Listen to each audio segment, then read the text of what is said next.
Think being a princess in ancient China was all silk dresses and royal luxury? Think again. In the Ming dynasty, the emperor kept up to 9,000 concubines locked in the Forbidden City, 9,000 women competing for one man's attention. And here's the kicker. Most would never even see his face. Literally, thousands of women lived their entire lives in gilded captivity for the slim chance of a single night with the emperor. And if he died? Up until 1464, concubines were often buried alive with him. Yeah, apparently he needed company in the afterlife too. You're 12 years old playing barefoot in the dirt outside your family's shack in Ming Dynasty China, 1570, when a black lacquered carriage pulls up. A man in silk robes steps out, face like stone, eyes like a butcher scanning the meat aisle. He's here for you.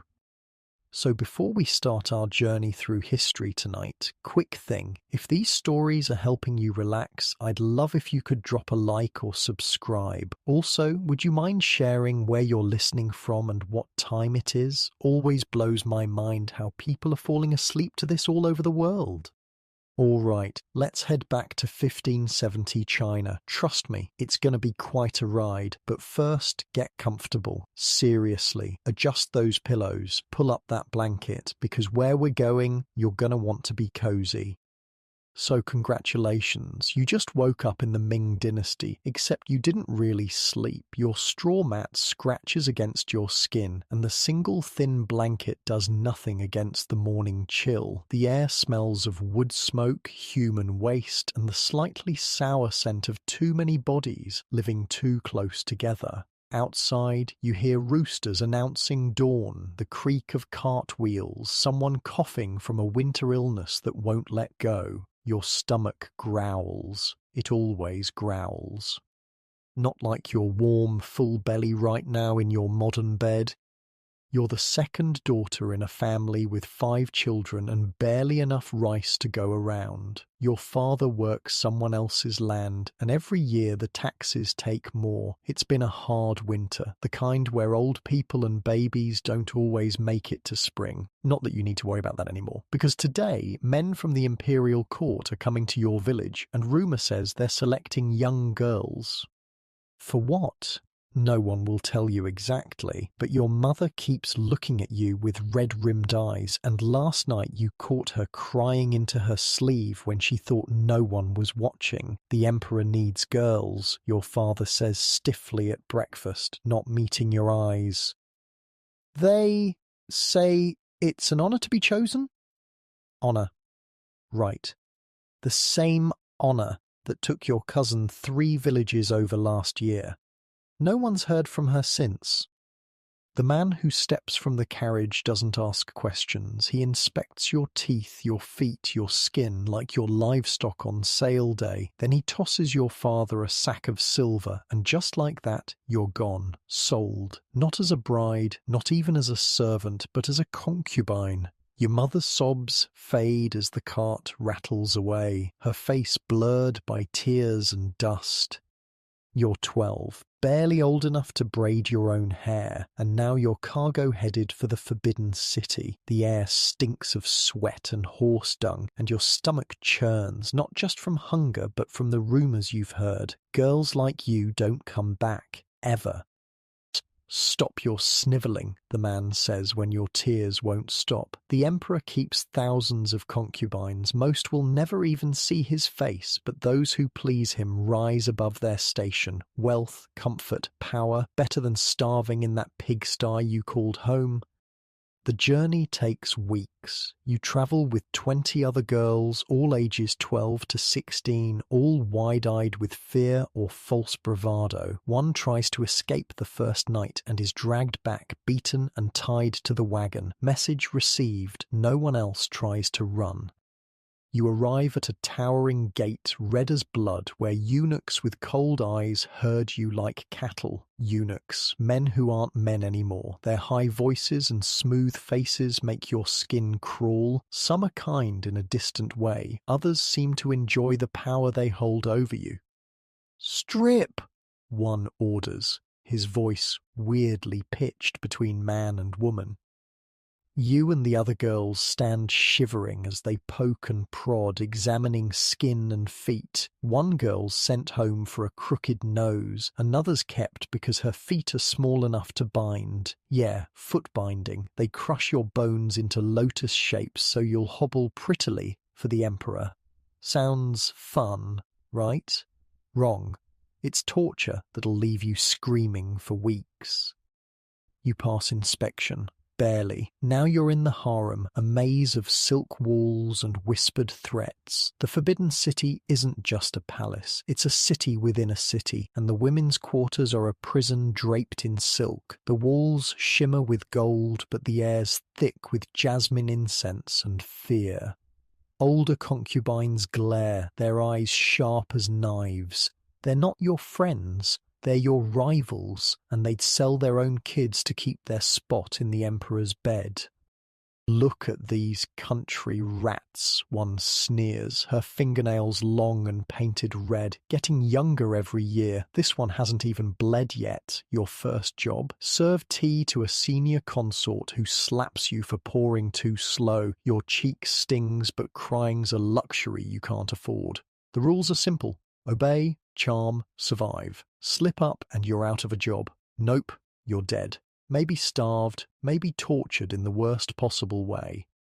A girl next to you whispers about a concubine who spilled wine on a noble. She vanished. Rumors say she's buried under the palace floor. You're learning fast. This isn't a palace, it's a battlefield, and you're armed with nothing but your face. That night, you sleep on a mat with 4 other new girls in a small chamber far from the emperor's quarters. The ranking system here is brutally simple. The higher your rank, the closer your room to the emperor. You're at the bottom, which means you're practically sleeping in the stable. But it also means you're safe.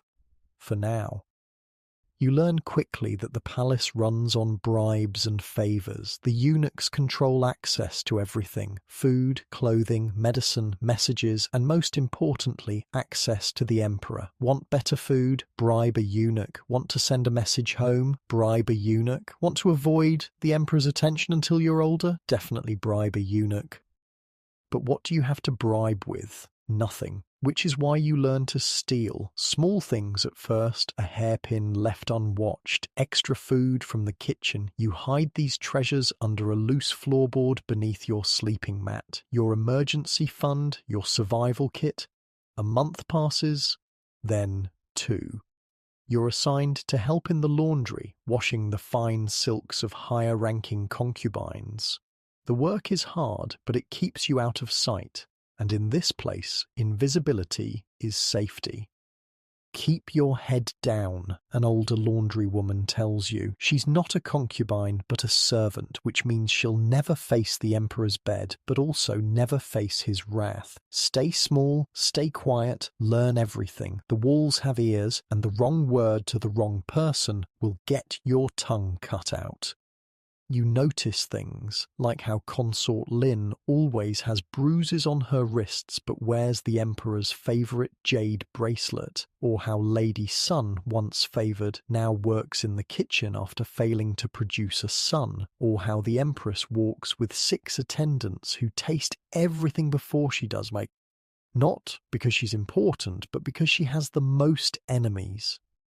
One day, you're scrubbing tunics when a commotion erupts across the courtyard. The emperor is coming to the harem. Not tonight, not later, but now. Unscheduled, unprepared for. Everyone panics. You watch from behind a drying sheet as beautiful women transform into terrified girls, rushing to apply makeup, fix hair, change clothes. Even high-ranking concubines look scared, because the emperor's favour is as changeable as the wind, and his disfavour means death. He never visits the outer courts, a laundry girl whispers. Something's wrong. You're invisible in your drab work clothes, which is exactly how you want it. You're too young, too new, too unimportant to be noticed, but as you turn to slip away, your foot catches on a bucket. It clatters loudly across the stone floor. Everyone freezes, including the emperor, who has just entered the courtyard. He's younger than you expected, maybe 30, not handsome, not ugly, just ordinary, except for the dragon robes and the way everyone kowtows like he's a god. His eyes find you. For a terrible moment you're certain you're dead. Then he laughs. At least someone in this palace is actually working, he says. Come here, girl. Your legs won't move. A eunuch shoves you forward. You fall to your knees, forehead pressed to the cold stone. Your heart's so loud you're sure he can hear it. Look up, he commands. You raise your eyes but keep your head bowed. Palace protocol drilled into you daily. What's your name? You tell him, voice barely a whisper. Speak up, he says, not unkindly. I don't bite, usually. You repeat your name louder this time. How old are you? 12, Your Majesty. He frowns. Too young. Who put you in the laundry? Those chemicals will ruin your skin. Before you can answer, he turns to his chief eunuch. Move her to the gardens, something gentle until she's older. And just like that, your fate changes. Not because you're beautiful or clever, but because you were caught doing honest work while others preened. That night you're moved to slightly better quarters with only 3 other girls. Your new job is tending flowers in the imperial gardens. The work is easier, the food better, and best of all, you're still invisible to most. But not to Lady Wu, a middle-ranking concubine who saw the emperor speak to you. 2 days later, you find your few possessions scattered, your secret floorboard stash discovered and emptied. Next time it will be your pretty little fingers that disappear, her maid whispers as she passes. The emperor may have noticed you, but Lady Wu has been here 5 years. She has friends. You have no one. A year passes like this, working in the gardens, dodging Lady Wu's spite, learning the 1,000 unwritten rules that mean the difference between life and death. You grow taller, your body changes. The eunuchs notice, measuring you with their eyes, calculating your potential value. You notice things too, like how the emperor's mother controls who enters his bedchamber more than he does, how the empress has no children but maintains her position through family connections, how concubines with sons suddenly have power but also make deadly enemies.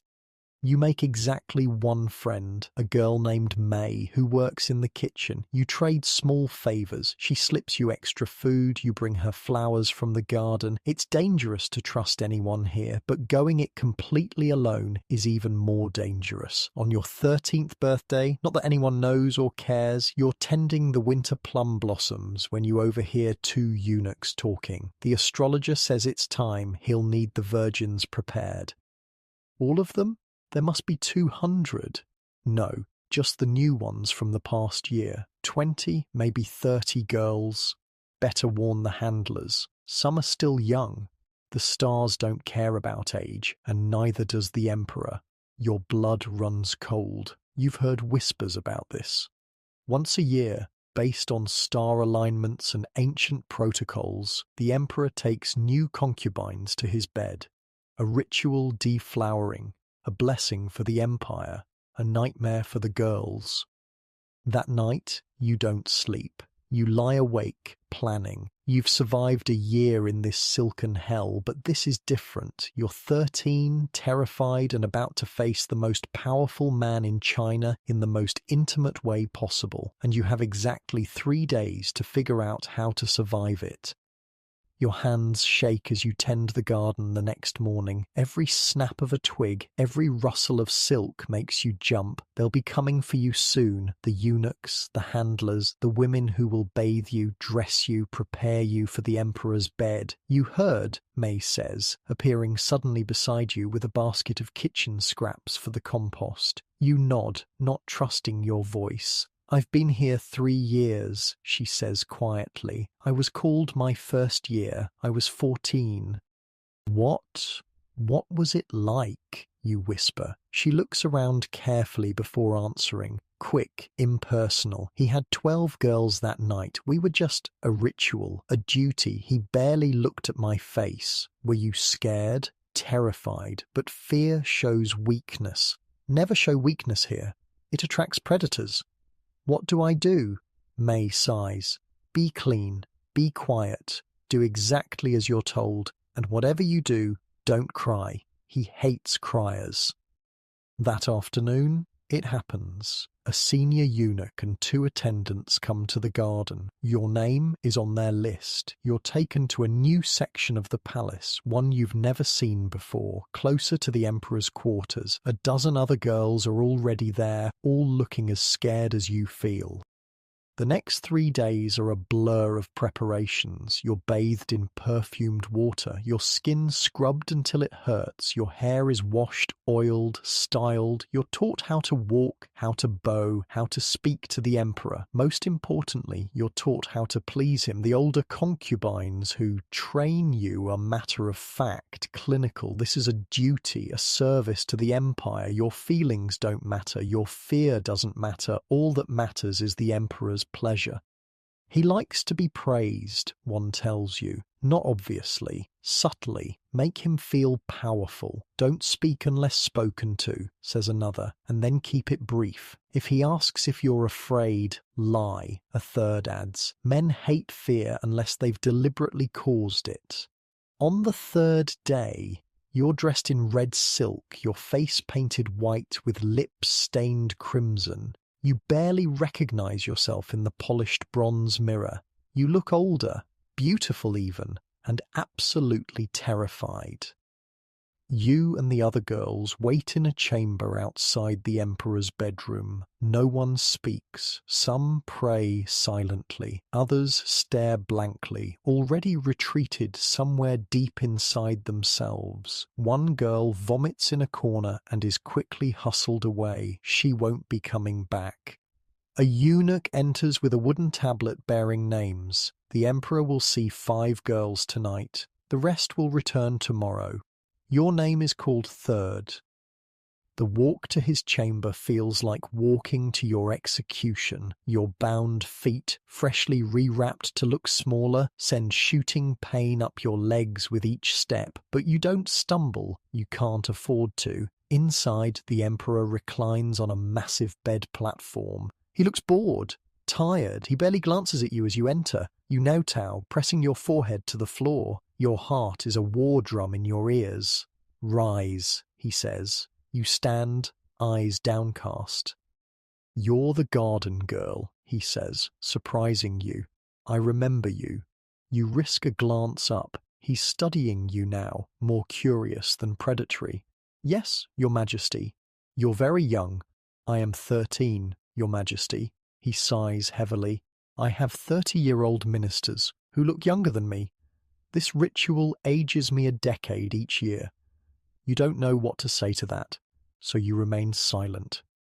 To your shock, he waves a hand dismissively. Go, tell them I completed the ritual. You're too young and I'm too tired. You stare, uncomprehending. His eyes narrow. Are you deaf, garden girl? I said go, before I change my mind. You back away, bowing repeatedly, hardly daring to believe your luck. As you reach the door, his voice stops you. And garden girl? Not a word about this to anyone. As far as anyone knows, I took your virginity tonight. Understand? The stars must be satisfied, and so must court gossip. You nod frantically. Good. When you're older, I'll remember your face. For now, go back to your flowers. Outside, the eunuchs smirk knowingly as you exit too quickly. Word will spread by morning that the garden girl pleased the emperor poorly. You'll be mocked, perhaps, but you'll be safe, for now. Back in your quarters, you curl into yourself on your sleeping mat. You survived, not through beauty or skill or cunning, but through sheer luck, the emperor's fatigue, his momentary kindness, or perhaps just his disinterest in children. But luck won't save you next time, and there will be a next time. In the darkness, you make a vow. You'll learn everything about this place. Its protocols and poisons, its alliances and enemies. You'll turn invisibility into power, because in the Forbidden City, knowledge is the only weapon women are allowed to wield. Tomorrow, you'll begin. You'll watch, you'll listen, you'll plan, because in this silken prison, surrounded by enemies on all sides, you've discovered something important. You want to live. You're 13 now. Trapped in the Forbidden City's inner court, a prison draped in silk, the walls shimmer with gold, but the air's thick with jasmine and fear. You limp on bound feet, each step a knife in your bones, because beauty means pain, and pain means you're still alive. Your days start before dawn, scrubbing floors for senior consorts who sneer like you're a roach in their rice. Your job? Make them look good while staying invisible. Pour tea too slow and a bamboo rod cracks your knuckles. Spill a drop and you're locked in a closet with no food for a day. Starvation's a great teacher, apparently.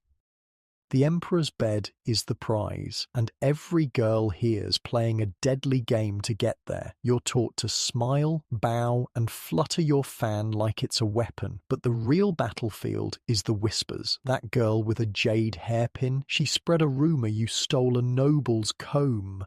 Now you're scrubbing latrines while she bats her eyes at the Emperor. Trust no one, May whispers one night.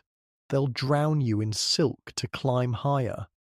She's not wrong. Last week a girl was caught flirting with a guard. Eunuchs dragged her out, her screams fading into the moat. They say the carp ate well that night. 3 months after your encounter with the Emperor, life has settled into a brutal routine. Wake at dawn, tend the gardens, avoid Lady Wu and her spies. Learn the unwritten rules that might keep you alive.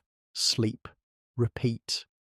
But things are changing. Your body is developing curves. The eunuchs have stopped treating you like a child and started watching you with calculating eyes. Whispers follow you through the courtyards. The garden girl, the one who failed to please the Emperor, the one he sent away, except that's not what happened. But no one can ever know the truth. You need allies, May tells you as you both scrub vegetables in the kitchen. She's broken protocol to speak with you, risking punishment. Not friends, allies. There's a difference. Who would ally with me, you ask bitterly. I'm nothing here. May shakes her head. Everyone is something, you just haven't figured out what you are yet. That night, you're summoned to the quarters of Lady Chen, a mid-ranking concubine who has been in the palace for 8 years. You've seen her from afar, a willowy woman with a fox-like face and calculating eyes. She has no children, which is unusual for a woman of her rank and age, but somehow she's maintained her position. You note how at the entrance to her chambers, heart racing. Being summoned by a higher-ranking concubine rarely means anything good. Rise, she says, her voice surprisingly deep. Come closer, let me look at you. You approach cautiously, keeping your eyes downcast as protocol demands. The garden girl, she muses, the one our glorious emperor rejected. You flinch but say nothing. Or did he? Her words hang in the air like smoke. Your blood freezes. How could she know? You begin, but she cuts you off with a wave.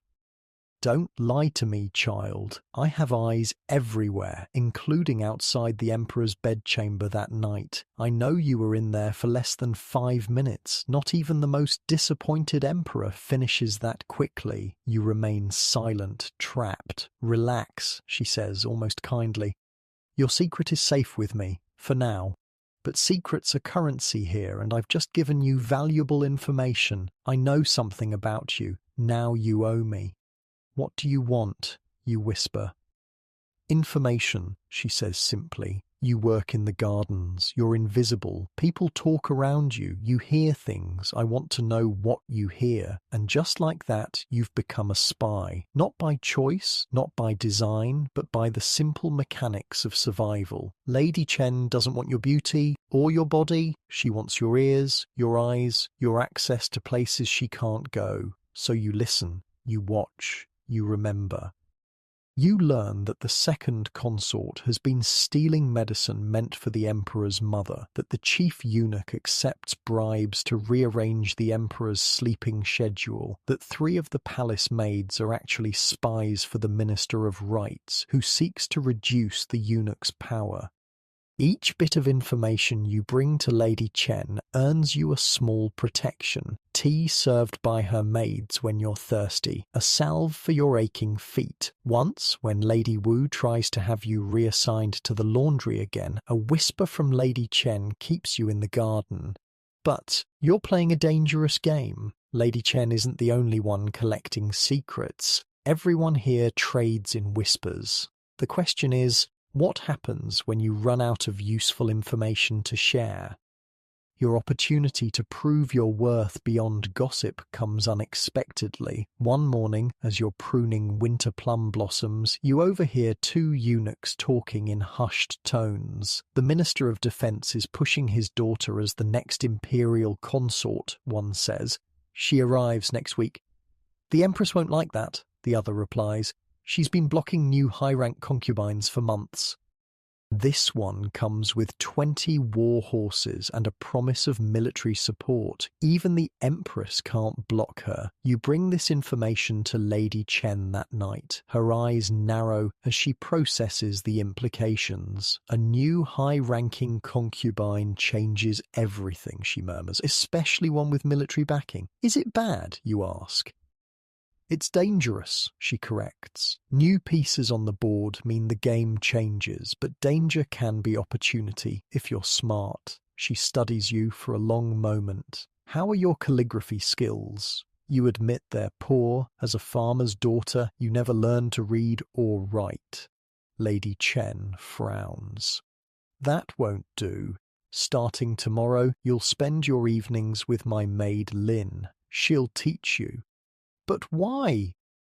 Because ignorance will get you killed here. Besides, I may need you to carry messages soon, messages that can't be trusted to word of mouth. Your education begins that very night. Lin is a stern teacher, rapping your knuckles when you hold the brush incorrectly, making you practice basic strokes for hours until your arm aches. But there's power in these symbols, these characters that unlock doors previously barred to you.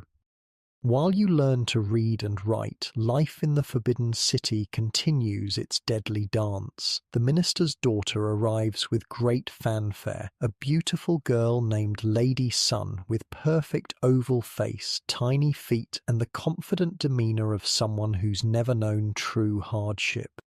From your place in the garden, you watch her procession enter the palace. 20 eunuchs carry her sedan chair, followed by attendants bearing chests of silks and jewels. The existing concubines line the walkways, smiling poisonous smiles. They hate her already. That night the palace buzzes with rumors. The emperor will see Lady Sun immediately, breaking all protocols about new concubines being quarantined and trained. Her father's influence reaches that far.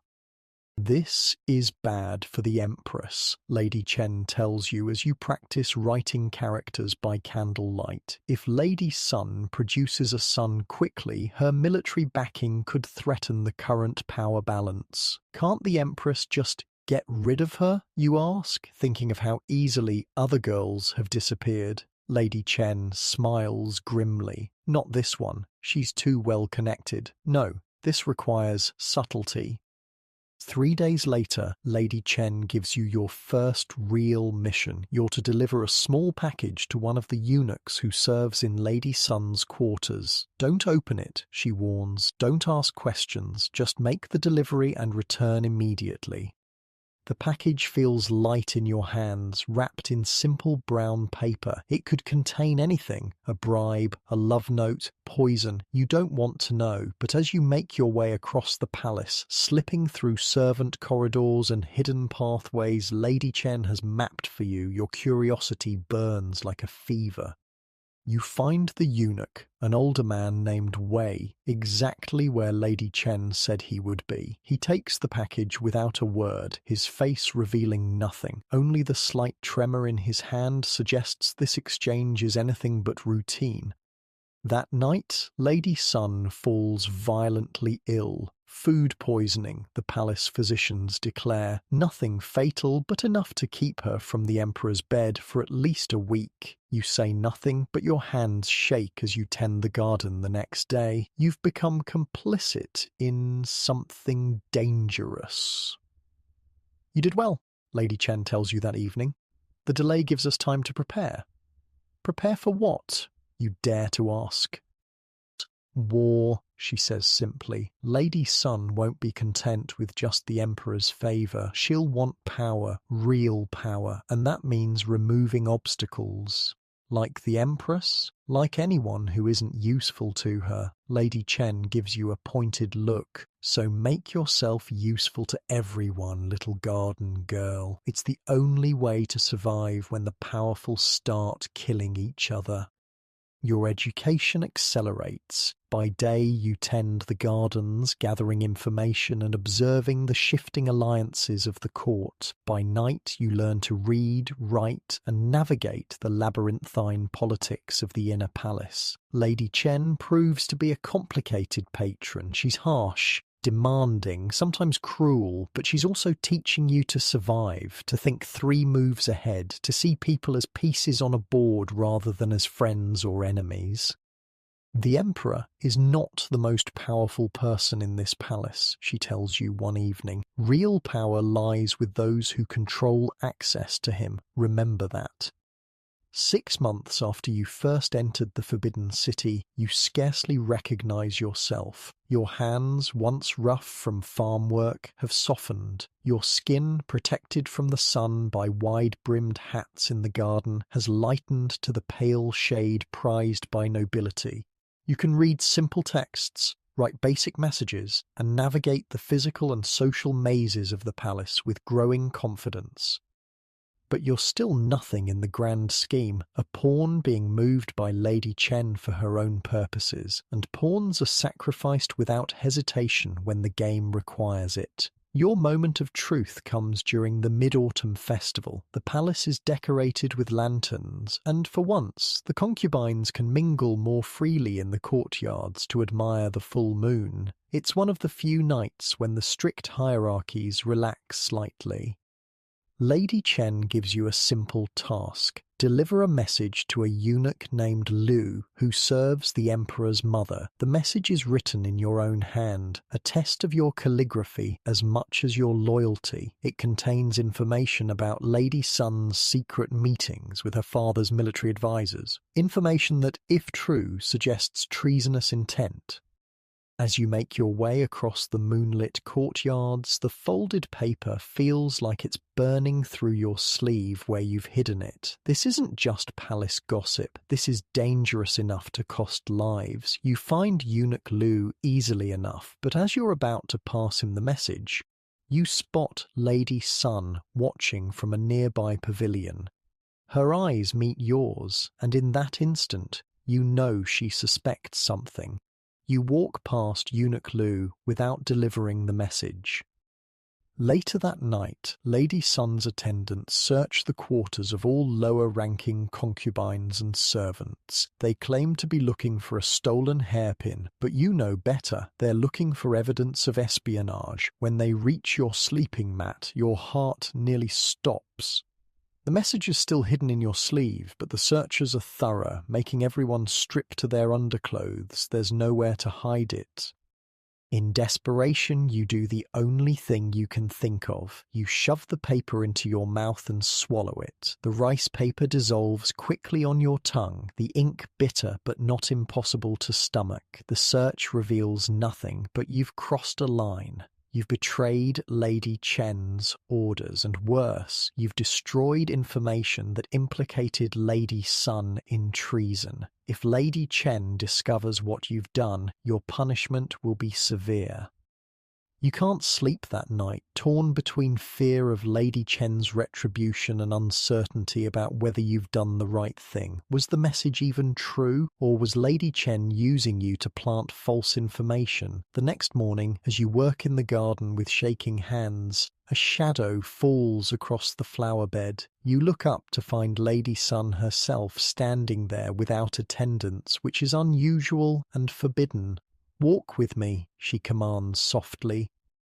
Protocol demands you obey a higher-ranking concubine. Though every instinct screams that this is a trap, you follow her to a secluded corner of the garden, near a small pond where koi fish swim lazily in the autumn sun. "You had something for Liu yesterday," she says without preamble. "A message about me." Your mouth goes dry. Denial would be pointless. "And yet you didn't deliver it," she continues. "Why?" You could lie, create some story about losing your nerve or forgetting the message. Instead, you take a risk. "I didn't know if it was true," you say quietly, and a lie that's serious could cost lives. Lady Sun studies you for a long moment. "Clever girl. It wasn't true. It was a test. Not from your mistress to the eunuch, but from your mistress to you. And you failed her test, but passed a more important one." Your confusion must show on your face because she smiles slightly. "Lady Chen and I have been allies for years," she explains. "Did you really think a concubine with no children could maintain her position for 8 years without powerful friends? She was testing your loyalty. Would you deliver a dangerous message unquestioningly? And when you chose conscience over blind obedience, you proved yourself useful in ways she hadn't anticipated." Your head spins. Nothing is as it seems. No one is who they appear to be. "So now what happens?" you ask. "Now you serve 2 mistresses instead of 1, Lady Sun says. "You'll continue reporting to Lady Chen, but you'll also report to me. Your position in the garden makes you valuable to us both. And if your interests conflict," her smile vanishes, "then you'll have to choose, won't you? But choose wisely, garden girl. The wrong choice will be your last." As she walks away, you realize the game has changed again. The stakes are higher, the players more powerful, and you're now caught between 2 dangerous women. But there's a strange comfort in this precarious position. As long as both Lady Chen and Lady Sun value you, neither can easily dispose of you without alerting the other. You've gained a measure of protection through the very danger that threatens you. That night, when Lady Chen summons you, you kneel before her with your heart in your throat. Will she mention the undelivered message? Will she punish you for your failure? Instead, she smiles and places a small wooden box before you. "You've proven yourself adaptable," she says. "That's rare and valuable here." Inside the box is a jade hairpin, nothing elaborate or expensive, but finer than anything you've ever owned, a symbol of rising status, a reward. "Lady Sun approached you today," she states, rather than asks. You nod, not bothering to wonder how she knows. "Good. Remember where your first loyalty lies, garden girl. I found you when you were nothing. I made you useful." "Yes, my lady," you reply, eyes downcast appropriately. As you leave her chambers, the jade pin secure in your hair, you realize you've crossed another threshold. You're no longer just a frightened girl from a farming village. You're becoming something else entirely, a player in the great game of the Forbidden City. Not a powerful piece like Lady Chen or Lady Sun. Not yet, but no longer a pawn to be sacrificed without thought. You're learning to move on your own, to see the board from multiple angles, to survive in this deadly, beautiful cage. You're 14 years old and you've already lived a lifetime in palace intrigues. What will you become by 16? By 20? For the first time since you arrived, you allow yourself to imagine a future beyond mere survival, and it frightens you how much you want it. You're 14 now, caught in a web of silk and secrets. The garden soil under your fingernails marks you as different from the other concubines who spend hours painting their faces and gossiping behind perfumed sleeves. You still move with a slight limp, the foot binding process never completed because you were deemed too old when you arrived, making you damaged goods in this world where female perfection is measured in 3-inch golden lotuses. But your imperfection has become your salvation. No one expects a half-lame garden girl to navigate palace politics. No one watches you too closely, and that's exactly how you've survived this long. Your days follow a rhythm now. Dawn breaks with the palace gong, and you rise from your sleeping mat, muscles aching from yesterday's labour. The small room you share with 3 other low-ranking girls smells of sleep and cheap face powder. None of you talk much in the mornings. Friends are luxuries no one can afford here. First task, gather your gardening tools and check the weather. Rain means indoor work, polishing floors or mending garments. Clear skies mean the gardens, pruning, weeding, harvesting medicinal herbs for the imperial physicians. You prefer the outdoors, less chance of crossing paths with dangerous people. Breakfast is simple, rice porridge with pickled vegetables. You eat quickly, head down. Food, like everything else in the Forbidden City, is distributed according to rank. As a garden girl with special duties for Lady Chen and secretly Lady Sun, you get slightly better portions than the lowest servants, but you're still hungry most days. After breakfast, you report to the head gardener, an old eunuch named Zhang. He's been tending the imperial gardens for 40 years and knows every plant, every season, every emperor's favourite flower. He's also going blind, which makes you invaluable to him. Your young eyes and steady hands do the delicate work he can no longer manage. The chrysanthemums need deadheading, he tells you, his milky eyes staring somewhere past your left shoulder. And check the west wall. I smell rotting wood. Might be termites. You bow and gather your supplies. Zhang is one of the few people in the palace who treats you with basic decency. Not kindness exactly. Kindness gets you killed here, but a gruff respect. You protect him from his superiors who would replace him if they knew how bad his eyesight had become. He protects you from the harsher tasks that might be assigned to a girl your age. The morning passes in quiet work. You deadhead the chrysanthemums, keeping the finest blooms to dry for tea. You check the west wall and find the termites Zhang smelled somehow. You report it to the construction eunuchs, who give you a copper coin for saving them from a bigger repair later. You hide the coin in a small pouch buried beneath a specific stone in the garden, your emergency fund should you ever need to bribe your way out of trouble. Midday brings the heat and a short break. You sit in the shade of a gnarled pine tree, drinking water from a bamboo canteen. From this spot you can see into the courtyards where higher-ranking concubines take their leisure. Today they're watching a performance, musicians playing the erhu and pipe, while dancers in bright costumes perform an ancient tale of love and loss. You notice Lady Sun among them, her hair adorned with the kingfisher feather ornaments that have become fashionable since her arrival. She laughs at something, the sound carrying across the courtyard. Beside her sits another woman you recognize, Consort Lin, one of the Emperor's favourites who has already given him 2 daughters. The women appear friendly, but you know better than to trust appearances here. A shadow falls across you, interrupting your observations.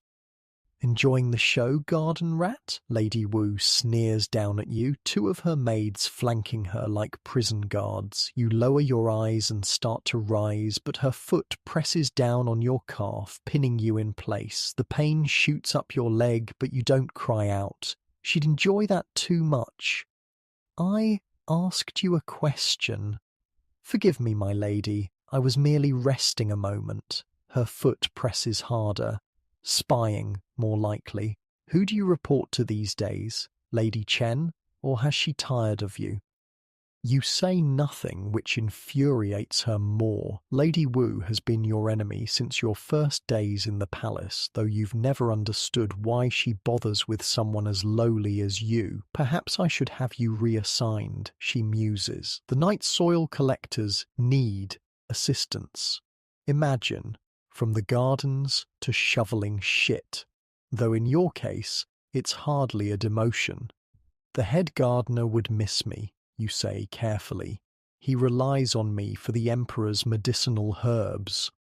It's a subtle reminder that you have some protection, however slight. Lady Wu's eyes narrow. We'll see about that. She removes her foot and sweeps away, her maids trailing behind her like the tail of a venomous snake.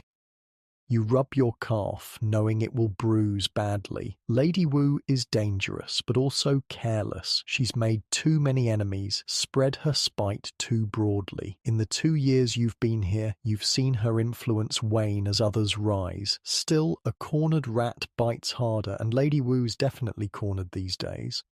Afternoon brings a change in routine. Instead of returning to the gardens, you're summoned to Lady Chen's quarters. Her maid Lin meets you at the entrance, wrinkling her nose at your dirt-stained clothes. "Wash your hands at least," she scolds, pointing to a basin of water. She has guests. This is unusual. Lady Chen rarely receives visitors when you're scheduled to attend her. You scrub your hands and straighten your simple clothes as best you can before following Lin inside. The room smells of incense and tea. Lady Chen sits at a low table, and across from her, your heart nearly stops, is Lady Sun. The two women who separately command your loyalty are together, speaking as if they're friends, which you know they are, but they've always kept up the pretense of formal distance in public. "Ah, here she is," Lady Chen says, gesturing for you to approach. "My little garden spy." You now tow deeply, mind racing. What game is this? Are they testing you again? "Rise," Lady Sun says, "and come sit. We need your help." You obey, kneeling at the table at a respectful distance from both women. A third cup sits waiting, and Lady Chen gestures for you to pour your own tea, an extraordinary honor for someone of your rank. "Lady Wu visited you today," Lady Chen states. Of course she knows already. Nothing happens in this palace without someone watching, reporting, calculating advantage. "Yes, my lady." "She threatened you," Lady Sun adds. "Not for the first time." You nod cautiously. "She's become a problem," Lady Chen says, sipping her tea. "For all of us." Lady Sun's elegant fingers trace the rim of her cup. "She's spreading rumors that I meet with military officials, that I'm planning to influence the Emperor against the Empress. And she's implied to the chief eunuch that I've been stealing medicine meant for the Emperor's mother," Lady Chen adds. "Both dangerous accusations." "Both false?" you ask before you can stop yourself. The women exchange a glance, and Lady Sun's mouth curves into a slight smile. "You've taught her to ask interesting questions," she says to Lady Chen. "She came that way," Lady Chen replies. "I merely refined the skill." Lady Sun refocuses on you. Let's say the accusations are complicated. The truth is rarely as simple as palace rumors suggest, but Lady Wu's motivations are clear enough. She's losing position and trying to regain it by attacking those with more favor. "Why tell me this?" you ask. "Because," Lady Chen says, "we need someone who can move between worlds. Someone who can access places neither of us can go without drawing attention."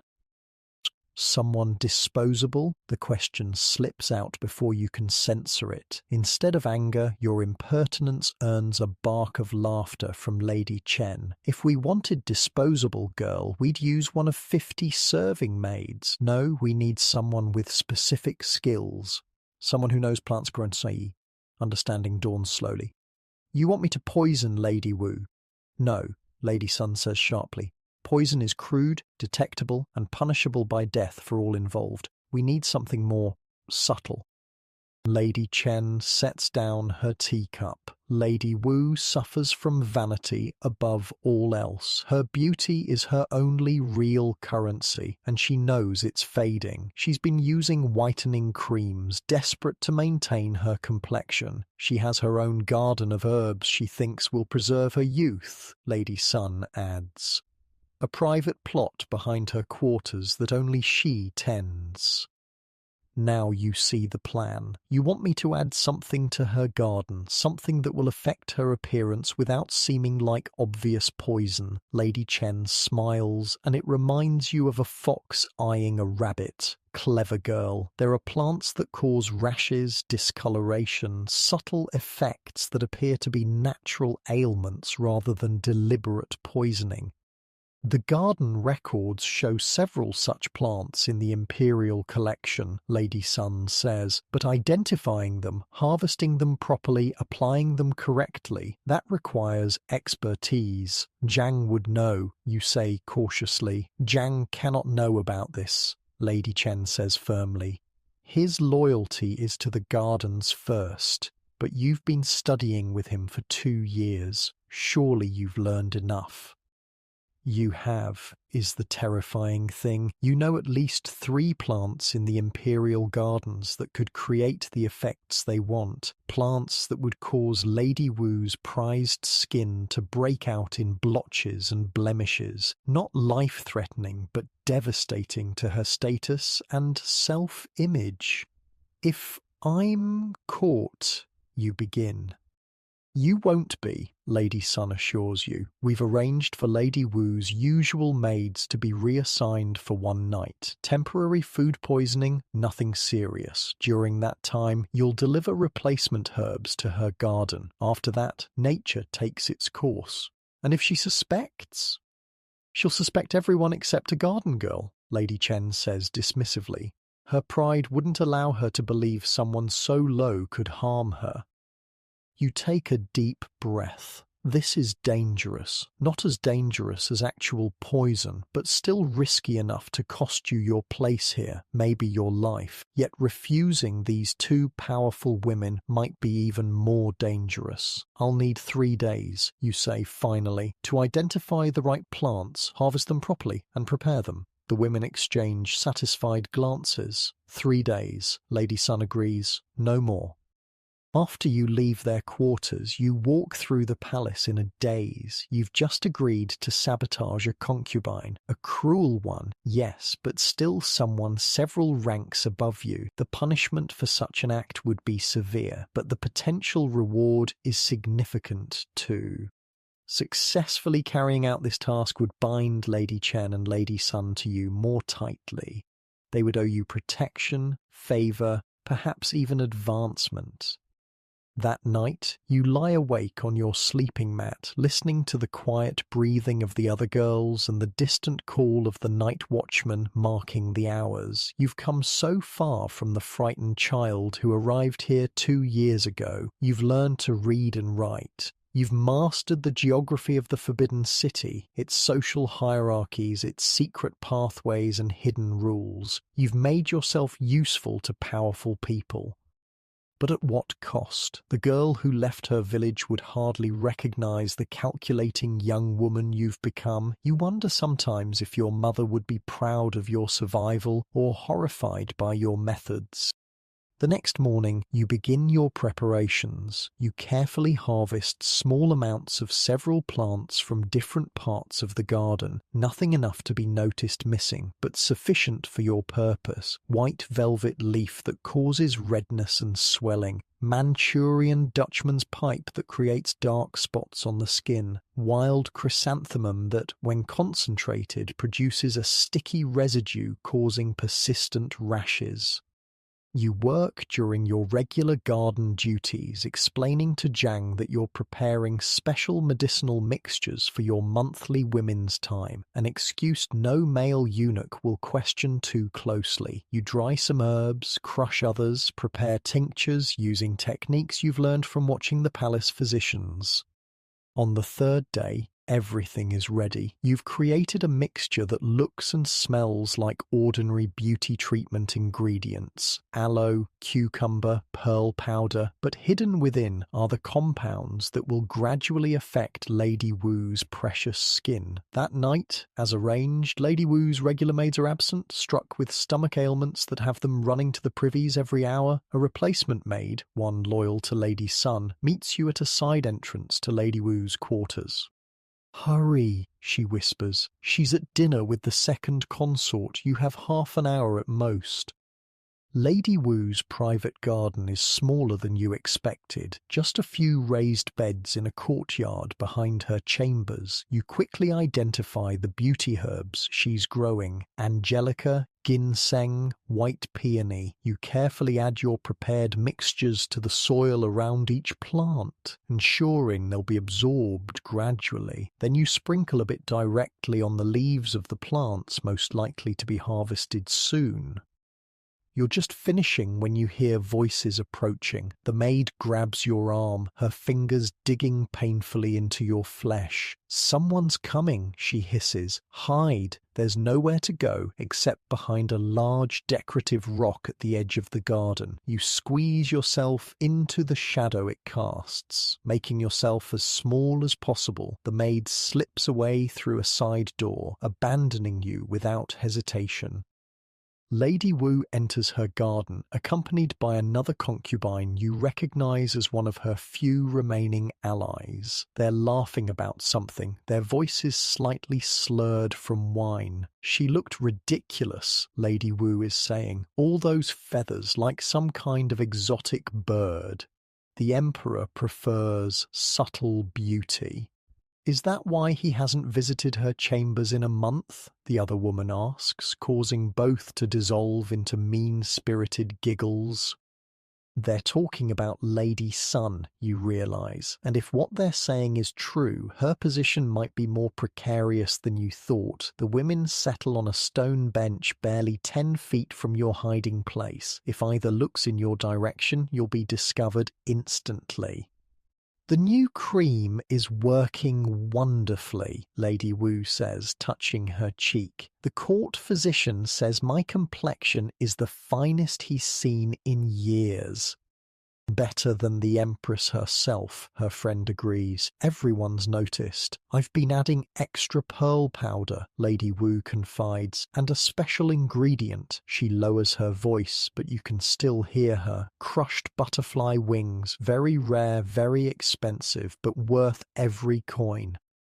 Your blood runs cold. Crushed butterfly wings are highly toxic when applied to the skin. Not immediately, but over time they cause liver failure and death. Lady Wu isn't just trying to stay beautiful, she's slowly poisoning herself out of vanity and ignorance.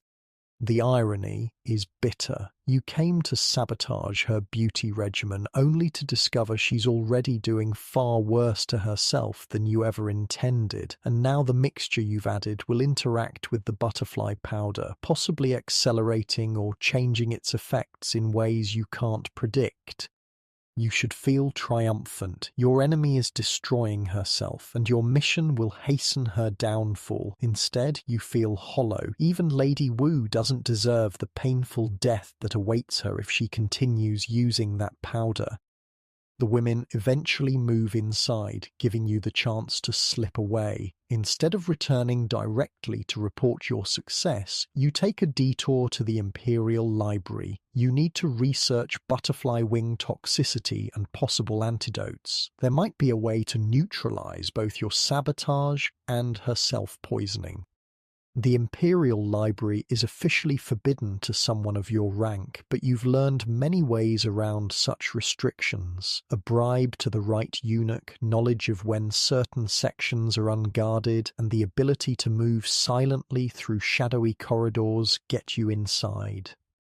You find what you need in an ancient medical text, a remedy that won't save Lady Wu's beauty but might save her life, a special tea that, if consumed regularly, can counteract the butterfly wing poison. You memorize the ingredients, all commonly available in the palace kitchens.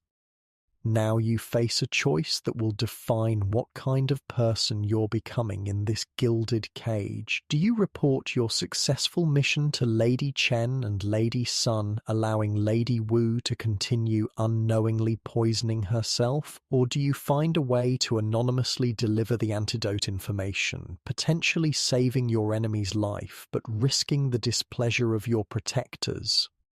As you slip out of the library, a palace maid passes by, arms full of fresh linens. She doesn't notice you in the shadows. On her wrist is a small birthmark in the shape of a crescent moon, distinctive enough to be recognized again. An idea forms. The perfect anonymous messenger. You return to Lady Chen's quarters and report your success, describing how you planted the sabotage herbs in Lady Wu's garden. You don't mention the butterfly wings or your visit to the library.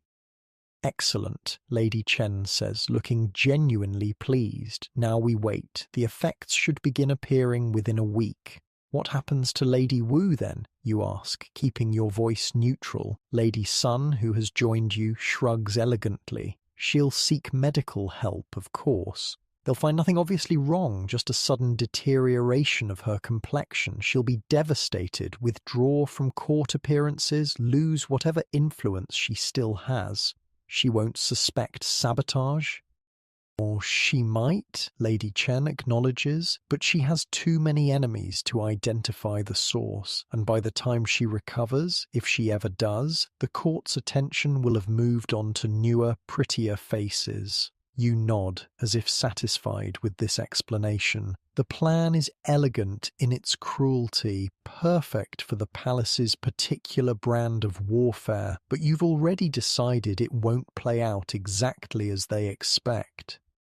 The next morning, you find the maid with the crescent birthmark. You bump into her deliberately in a crowded corridor, slipping a folded paper into her apron pocket during the confusion of apologies. On the paper is a simple message about the dangers of butterfly wing powder and the tea that can counteract it. No names, no accusations, just medical information that might save a life.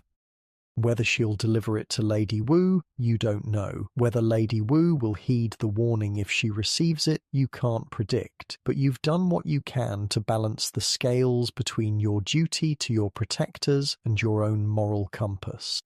A week later, as expected, Lady Wu disappears from court functions. Rumours fly. A skin ailment, a nervous collapse, a loss of imperial favour. You hear different versions from every corner of the palace. Lady Chen and Lady Sun are pleased with the outcome, though neither mentions your role directly.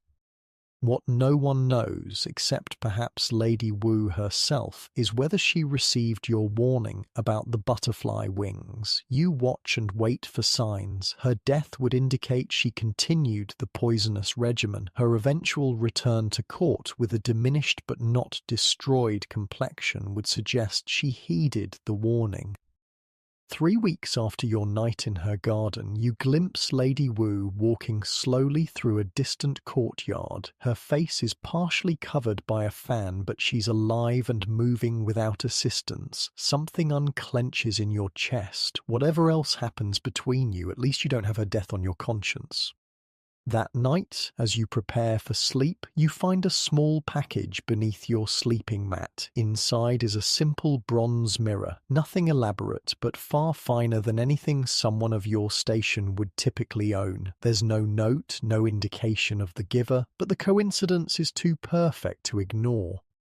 You hold the mirror up, studying your reflection in the dim light. The face that looks back is no longer a child's. At 14, you've developed the sharp awareness of someone much older. Your eyes hold secrets. Your mouth has learned when to speak and when to stay silent. You've survived another year in the Forbidden City. Not just survived, you've navigated its treacherous waters with increasing skill. You've protected yourself and, in your own small way, even protected an enemy from herself. Tomorrow brings new challenges, new dangers, new opportunities. But tonight, with your bronze mirror hidden safely away, you allow yourself a moment of quiet pride. You're learning to play the game by your own rules. You're 16, and the Forbidden City's harem has carved you into something sharp, like a blade forged in fear. Your bound feet ache, your smiles are masks, and your eyes miss nothing. You've learned to dodge the consort's venomous glares and slip past their traps, but every day is a tightrope walk over a pit of snakes. The Emperor's noticed you again, 3 years since that first night when he sent you away for being too young. Now you're not too young anymore. It happens during the Autumn Moon Festival. You're arranging chrysanthemums in the Hall of Supreme Harmony when he enters unexpectedly, a small entourage of eunuchs trailing behind him. Everyone drops to their knees, foreheads pressed to the floor. Everyone except you, hands full of flowers, caught mid-arrangement. You freeze, then drop everything, falling into a deep kowtow as petals scatter across the polished floor.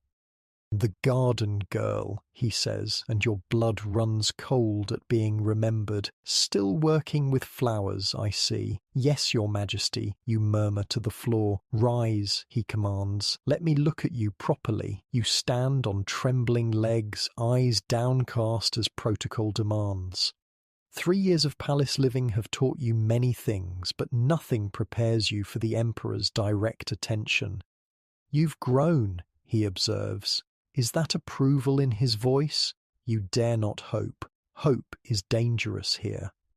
"Bring her to my chambers tonight," he tells his chief eunuch, not asking, not wondering if you're willing, just stating a fact like commenting on the weather. The eunuchs nod, faces impassive. They've arranged thousands of such commands. You're just another name on an endless list of women summoned to the dragon bed.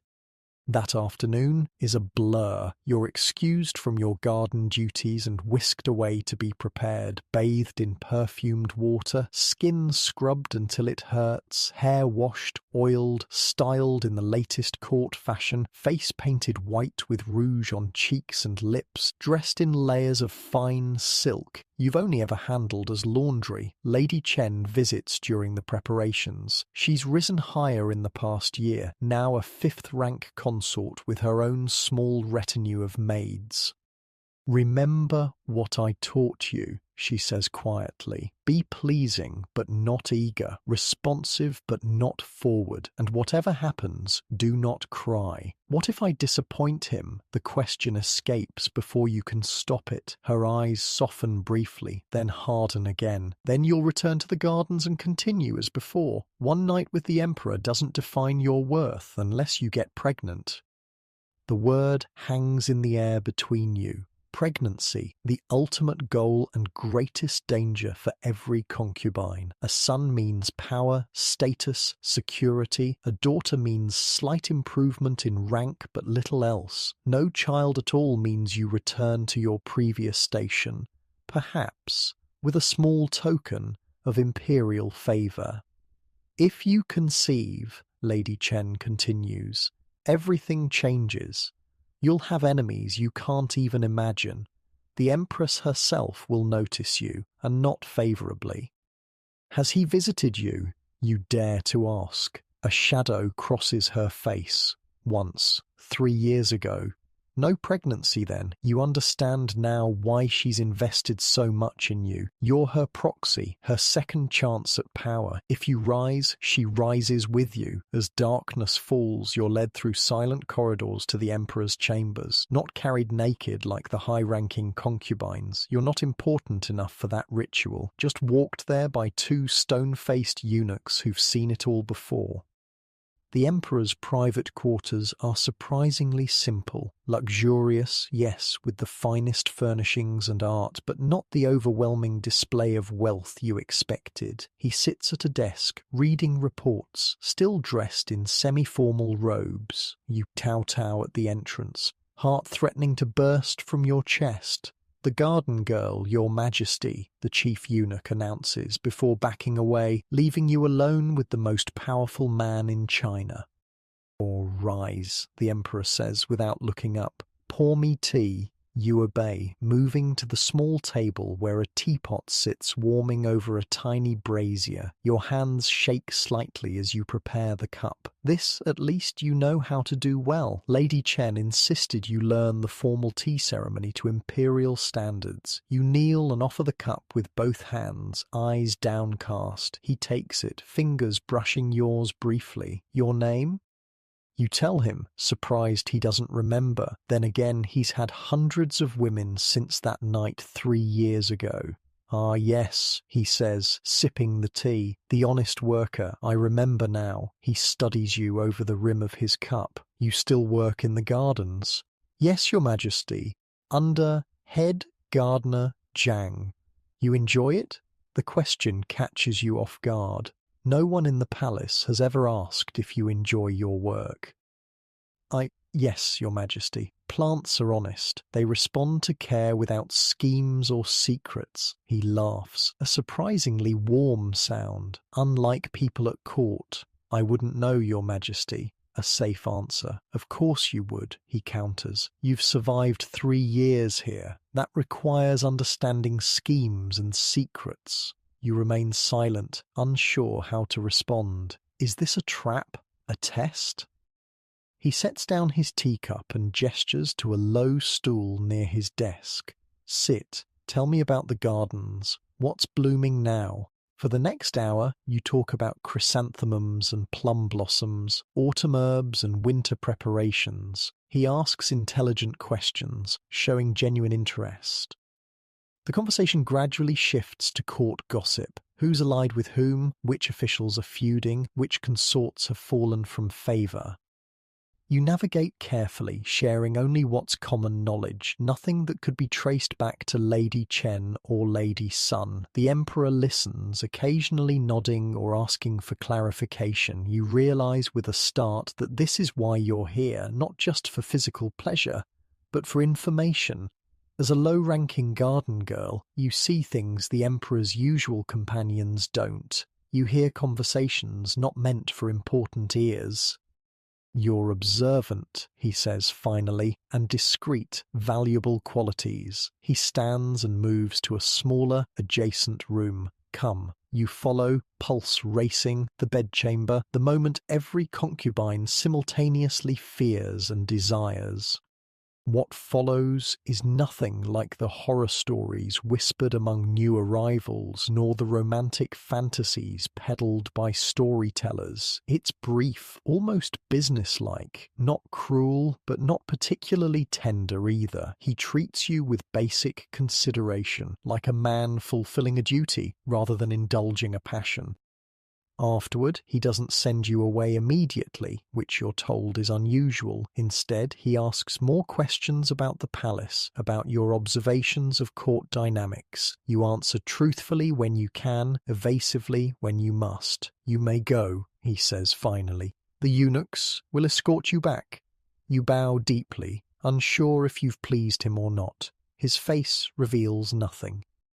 Perhaps I'll summon you again, he adds as you reach the door. You're restful. Most of the women here exhaust me with their schemes and flattery. It's as close to a compliment as you're likely to get. The next morning, you return to your garden duties as if nothing has changed. But everything has. The eunuchs treat you with slightly more respect. The other garden workers give you curious glances. Word travels impossibly fast in the Forbidden City. Lady Chen summons you that evening. "All well?" she asks without preamble. "He was kind," you say carefully. "We talked about the gardens and court gossip." "You talked?" Her eyebrows rise. "Before or after?" "Both." She sits back, processing this information. "That's unusual. He must have found you interesting." "Or useful," you suggest. She nods slowly. "Perhaps both. Did he say he would call for you again?" "He said, perhaps." "Better than no," she muses. "Now we wait, and watch for signs." The signs appear 6 weeks later when you vomit into a flower bed while working in the East Garden, then again the next morning, and the next. Your monthly bleeding doesn't come. You tell no one, not even Lady Chen, not until you're certain, but the palace has eyes everywhere.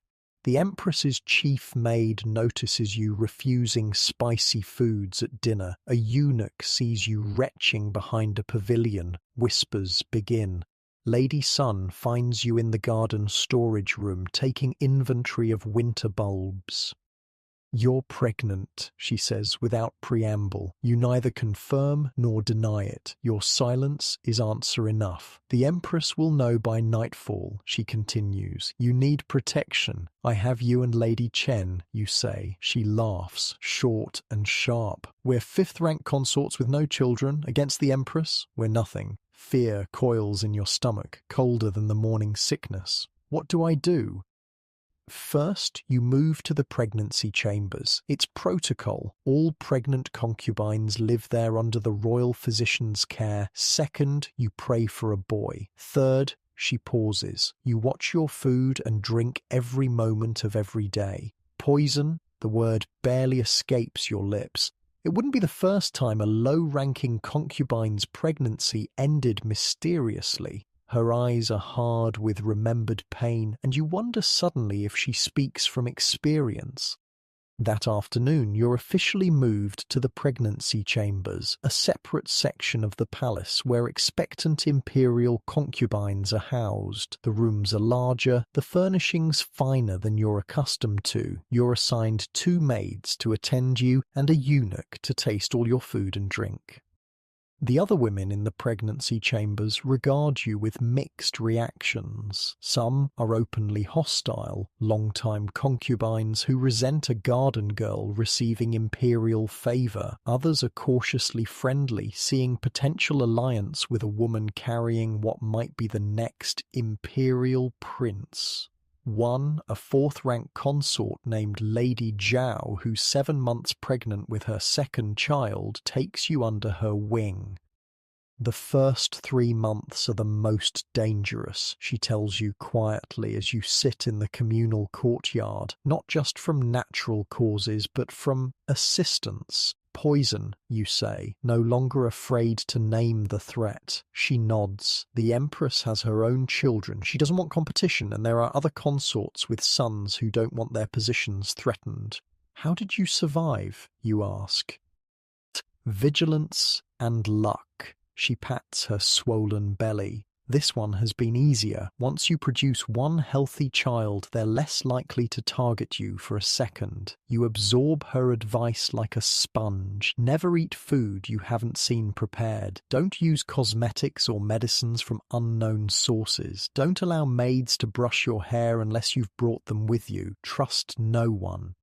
As your belly begins to swell, your status rises accordingly. Eunuchs who once ignored you now bow respectfully. Maids attend to your every need. Lady Chen visits regularly, bringing gifts and court gossip. Even Lady Sun, more distant since your pregnancy was announced, sends exotic fruits and protective charms.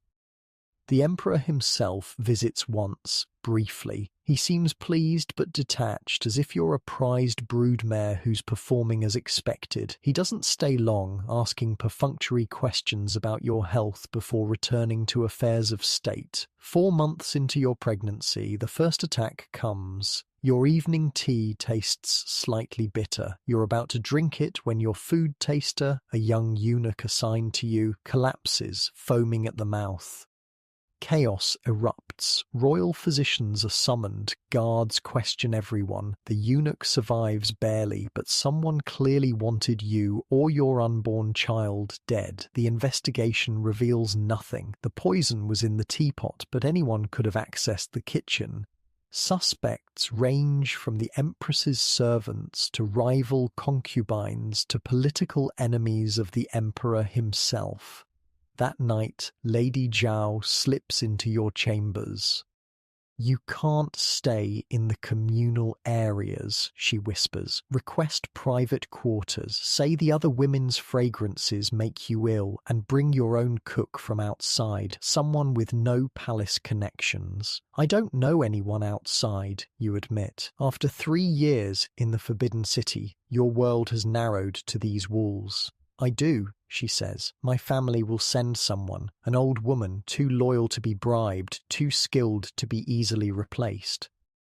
You wonder why she's helping you, what she gains from your survival. As if reading your thoughts, she says, 3 years ago someone poisoned my first child in the womb. I lost him at 7 months, a boy. Her eyes are dry but filled with ancient pain. I don't care whose son sits on the throne after this emperor, but I care about women being used as pawns in men's power games. You're moved to private quarters the next day. A week later, an elderly woman arrives from Lady Zhao's family, stooped, nearly toothless, but with sharp eyes that miss nothing. She takes over your kitchen, preparing every morsel that passes your lips. The second attack comes in your 6th month. Not poison this time, but a physical assault disguised as an accident. A loose roof tile falls while you're walking in the garden. It misses you by inches. The third attempt is more subtle. A court physician, one you've never seen before, arrives to examine you, claiming the chief physician sent him. Your new cook blocks the door, suspicious of this stranger. Guards are summoned and the man flees. He's caught at the palace gates with a pouch of herbs known to induce miscarriage.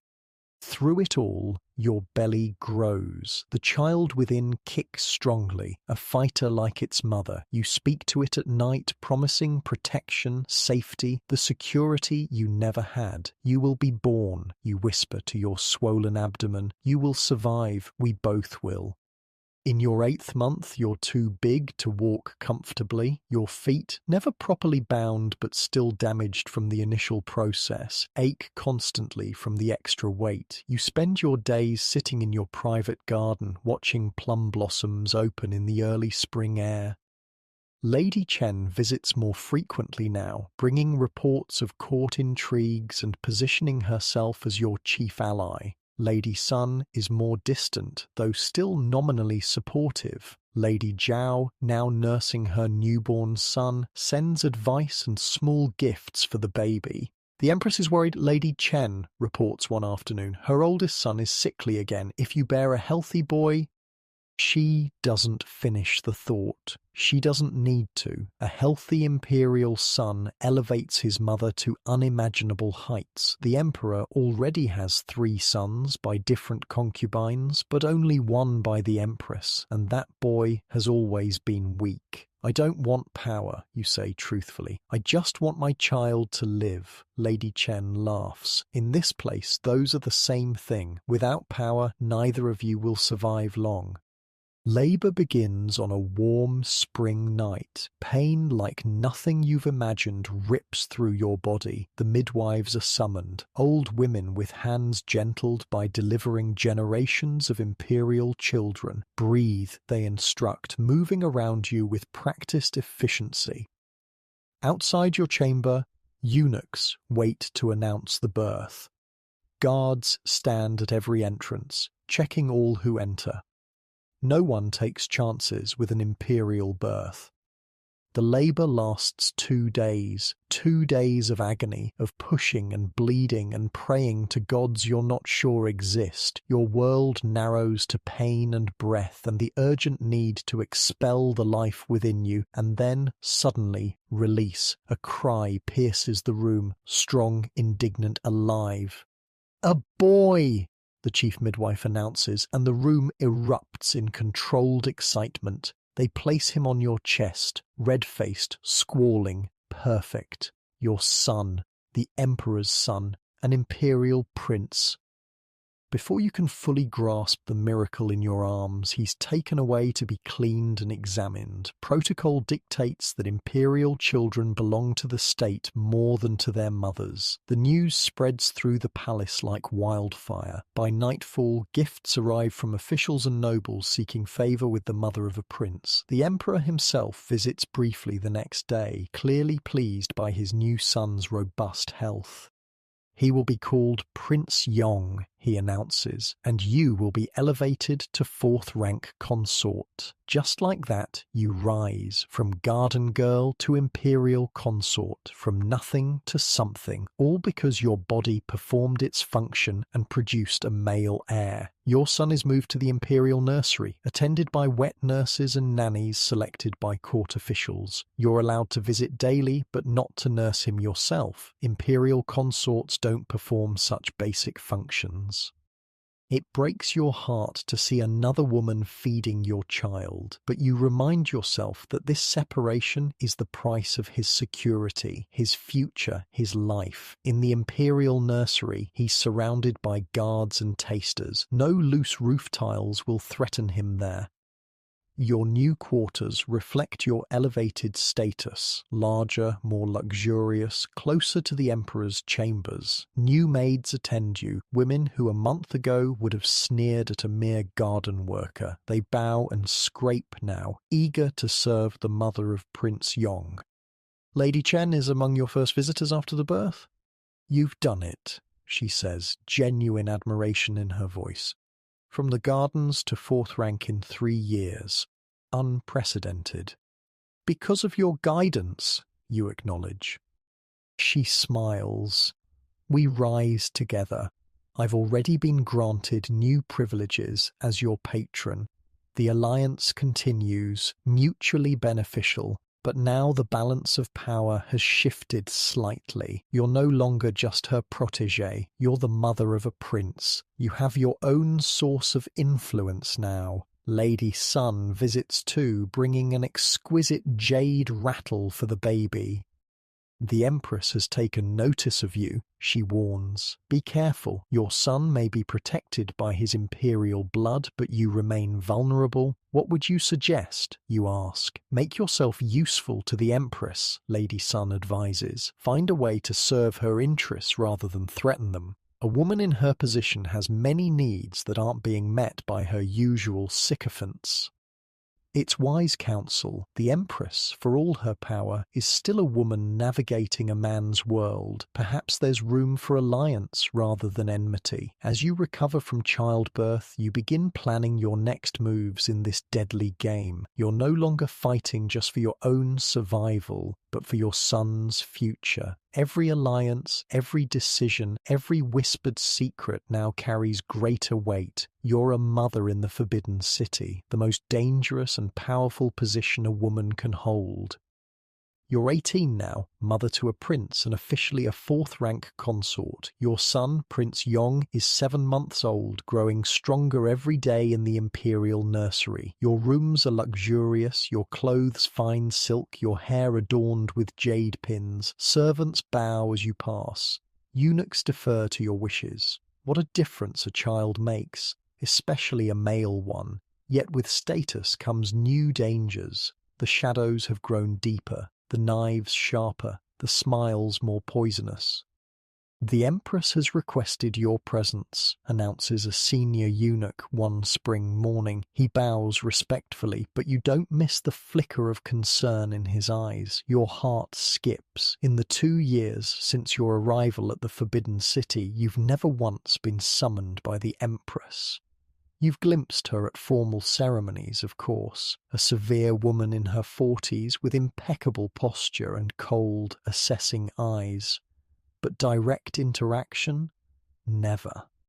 Or when, you ask, trying to keep your voice steady? Immediately, you dress carefully in your finest robes, elegant but not showy, jewellery that denotes your rank but doesn't challenge hers, your hair arranged in the latest court style but simpler than you might normally wear it.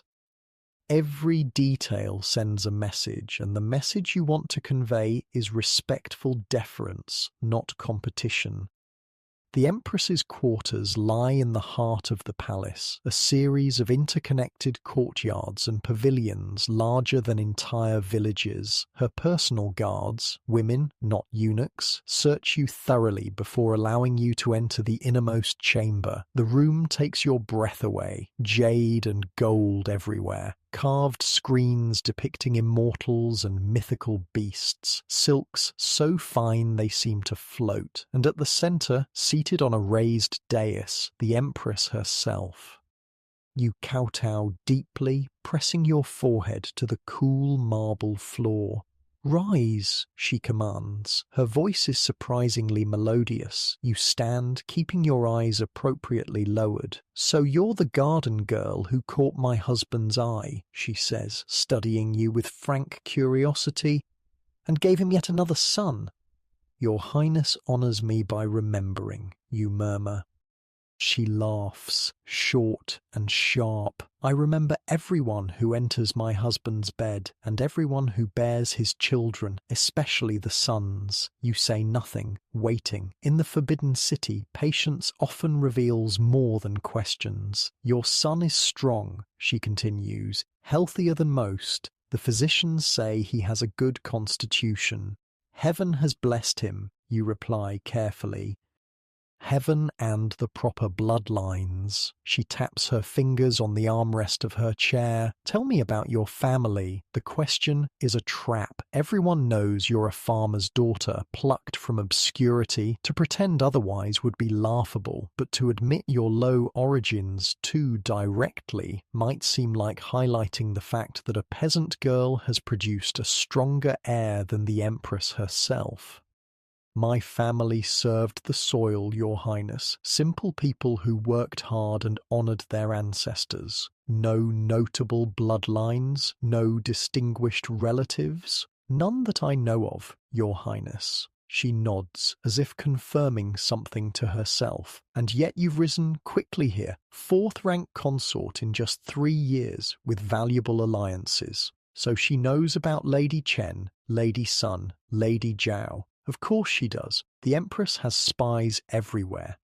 "I've been fortunate to receive guidance from those wiser than myself," you say. "Guidance," she repeats. "Yes, I suppose that's one word for it. Politics is another." She rises suddenly, moving to a window that overlooks a private garden. You remain standing, not daring to move without permission. "Do you know why I summoned you?" she asks without turning. "No, Your Highness."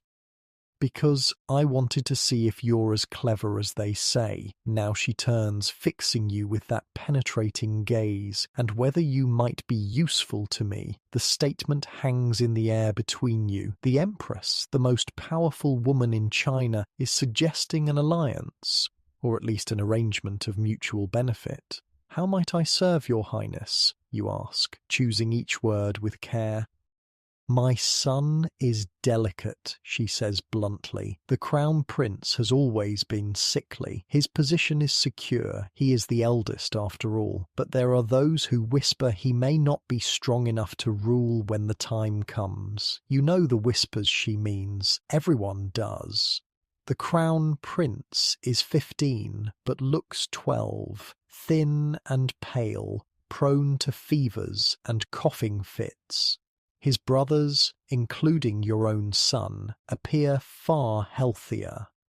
These whispers could become shouts, she continues, especially if certain factions gain influence with the Emperor, factions that might prefer a more robust heir, like your son. The implication is clear. Some would prefer to see Prince Yong elevated over the Crown Prince. "I have no such ambitions for my son, Your Highness," you say truthfully. "Prince Yong will serve his elder brother loyally when the time comes." "Or noble sentiments," she says, a hint of mockery in her voice. "But whether you harbour such ambitions doesn't matter. Others will harbour them for you. Already certain ministers are positioning themselves closer to you, sending gifts, paying compliments. Have you noticed?" You have. In recent months, court officials who once looked through you now seek your attention. Gifts arrive daily, not just for the baby, but for you. Invitations to poetry readings and music performances, subtle inquiries about your preferences, your opinions. "I've noticed some increased attention," you admit. Of course you have. You're not stupid. She returns to her seat. Here is what I propose. You will keep me informed of these approaches, who makes them, what they offer, what they seek in return. You will appear receptive but non-committal, and you will make it absolutely clear at every opportunity that Prince Yong is being raised to support his elder brother, not replace him. And in return, you dare to ask. She smiles, and for a moment you glimpse the beauty she must have been in her youth. In return, I ensure your son grows up safe and privileged, without the accidents that sometimes befall imperial children who become inconvenient. The threat is veiled but unmistakable. Cooperate, or your son might meet with misfortune. I understand, Your Highness, you say, bowing your head. I think you do. She gestures, dismissing you. You'll report to me monthly through my personal maid, Lotus. No one else, not even your allies Lady Chen and Lady Sun, need know of our arrangement. You bow deeply and back away as protocol demands. Just as you reach the door, her voice stops you. One more thing. The Emperor has been asking about you. It seems he finds your company refreshing. When he summons you next, remember where your true loyalties lie. The comment chills you. The Empress is warning you not to use the Emperor's favour against her interests. Not if you want your son to remain safe. You return to your quarters in a daze, mind racing. You've just been drawn into the highest level of palace politics. The Empress herself sees you as both useful and potentially dangerous. Lady Chen notices your distraction when she visits that afternoon for your regular game of Go. What troubles you? She asks, studying the board. You've made 3 careless moves already. You consider telling her about the Empress's summons, but something holds you back. The Empress explicitly told you not to share your arrangement with Lady Chen. Is it a test? Would the Empress's spies report back if you betrayed her confidence? Just tired, you lie. The baby was fussy last night. Lady Chen accepts this explanation, but her sharp eyes suggest she knows you're hiding something.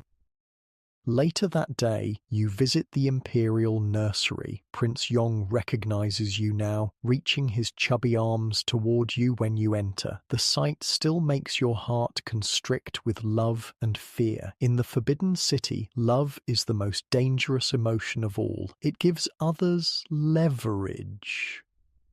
The wet nurse hands him over, and you hold him close, breathing in his sweet baby smell.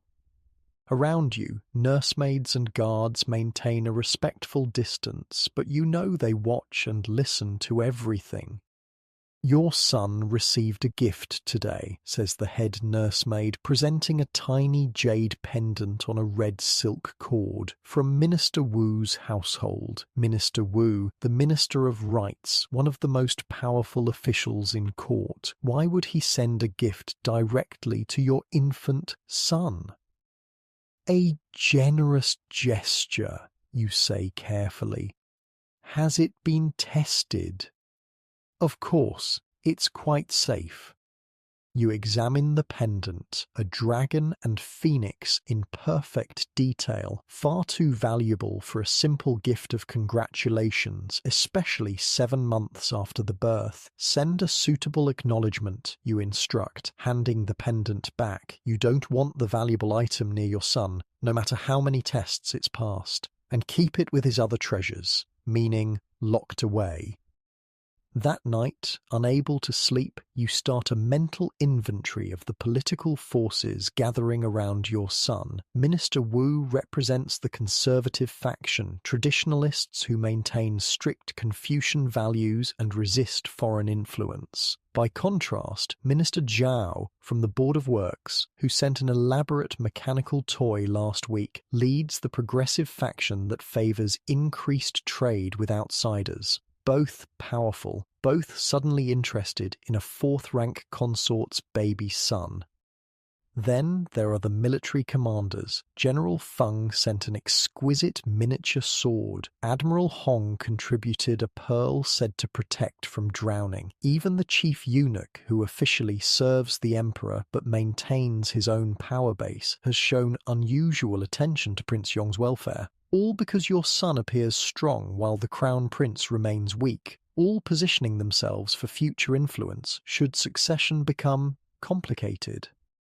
The emperor summons you 3 days later. This time you're brought to his chambers with full imperial protocol, carried in a sedan chair by eunuchs, wrapped in silk so no one can see you. The ritual befits your new rank. He's in a contemplative mood, sitting by a window overlooking a moonlit garden. He gestures for you to join him, pouring tea with his own hands rather than calling for servants. An extraordinary intimacy. "How is our son?" he asks. "He's strong and growing, Your Majesty. The physicians say he has your constitution." He nods, pleased. "And you? Are your new quarters satisfactory?" "More than satisfactory, Your Majesty. I am overwhelmed by your generosity." "Not generosity. You've earned your position." He sips his tea. "The Empress received you recently." "So he knows." "Of course he does. Just as the Empress knows when he summons you." "Yes, Your Majesty. She was most gracious." "What did you discuss?" Another test. The Emperor and Empress maintain separate courts, separate spheres of influence. What passes between them is often as formal and negotiated as relations between separate kingdoms. She spoke of Prince Yong's health, Your Majesty, and of her own son, the Crown Prince. "Nothing else?" His eyes sharpen. You hesitate, weighing risks. Lie to the Emperor and be caught? Tell the truth and betray the Empress's confidence? She suggested that certain factions might see Prince Yong as a rival to the Crown Prince, you say carefully. She wanted to ensure I understood this was not her view, nor would it be mine. The Emperor watches you, expression unreadable. Clever. You've told me the substance while maintaining her confidence. He sets down his teacup. The Empress is right to be concerned. The Crown Prince's position is secure by law and tradition, but not everyone respects such constraints. Your Majesty has many strong sons, you venture. Prince Yong will be proud to serve his elder brother when the time comes, as he should. The Emperor's gaze turns distant, but fate can be unpredictable. The strong sometimes falter, the weak sometimes find strength. A wise ruler prepares for all possibilities. What is he suggesting? That the Crown Prince might not inherit after all, that your son might be considered as an alternative? The thought both thrills and terrifies you. The best service I can offer Prince Yong is to raise him to be loyal to his father and brother, you say, threading the needle between the Emperor's implicit suggestion and the Empress's explicit warning. He smiles slightly. You navigate these waters well for one so new to them. I've had good teachers. Yes, Lady Chen has served you well, as has Lady Sun in her way. He shifts, his manner changing subtly. But tell me, what do you think of Minister Wu? So he's noticed the minister's interest in your son too. I don't know him well, Your Majesty. He sent generous gifts to Prince Yong. Wu seeks advantage wherever he can find it. He believes the old ways are best. Tradition, hierarchy, rigid adherence to ritual. His faction has been gaining influence. And you find this concerning, Your Majesty? The Emperor studies you for a long moment. I find it limiting. China must adapt to survive. The barbarians press at our borders. New ideas challenge old certainties. We cannot meet these challenges by looking only backward. You realize he's sharing political philosophy with you, something he'd normally discuss with ministers, not concubines. Your value to him is changing, evolving beyond the physical or even maternal. He sees you as someone he can talk to, someone with a mind worth engaging. Progress and tradition need not be enemies, you suggest carefully. The strongest tree bends with the wind, but keeps its roots deep in the soil. He looks pleased with the metaphor. Precisely. This is why I find your perspective valuable. You come from outside court circles, yet you understand their dynamics. You see with fresh eyes. The conversation continues, ranging from court politics to agricultural innovations to poetry. You tread carefully, offering thoughts without presumption, questions without challenging his authority. By the time he finally dismisses you, dawn is breaking over the palace roofs. As the eunuchs carry you back to your quarters, your mind spins with implications. The Emperor sees you as more than just Prince Yong's mother. The Empress views you as both a tool and a potential threat. Ministers and officials circle like hungry wolves, looking for advantage through your son. Your position has never been more secure or more precarious. Over the following months, you navigate these treacherous waters with increasing skill. You report to the Empress as agreed, sharing information about ministerial approaches without revealing your conversations with the Emperor. You receive gifts and overtures from officials without committing to any faction. You maintain your alliances with Lady Chen and Lady Sun, whose knowledge of court intrigue helps you anticipate dangers.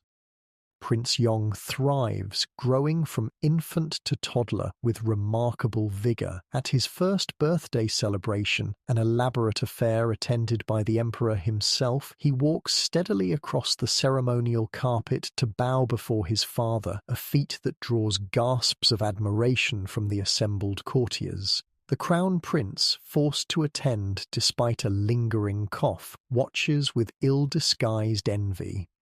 Your son's obvious health and vitality make him increasingly valuable as a political piece, and increasingly vulnerable to those who might see him as a threat. You double the guards around his nursery. You install your own food tasters alongside the imperial ones.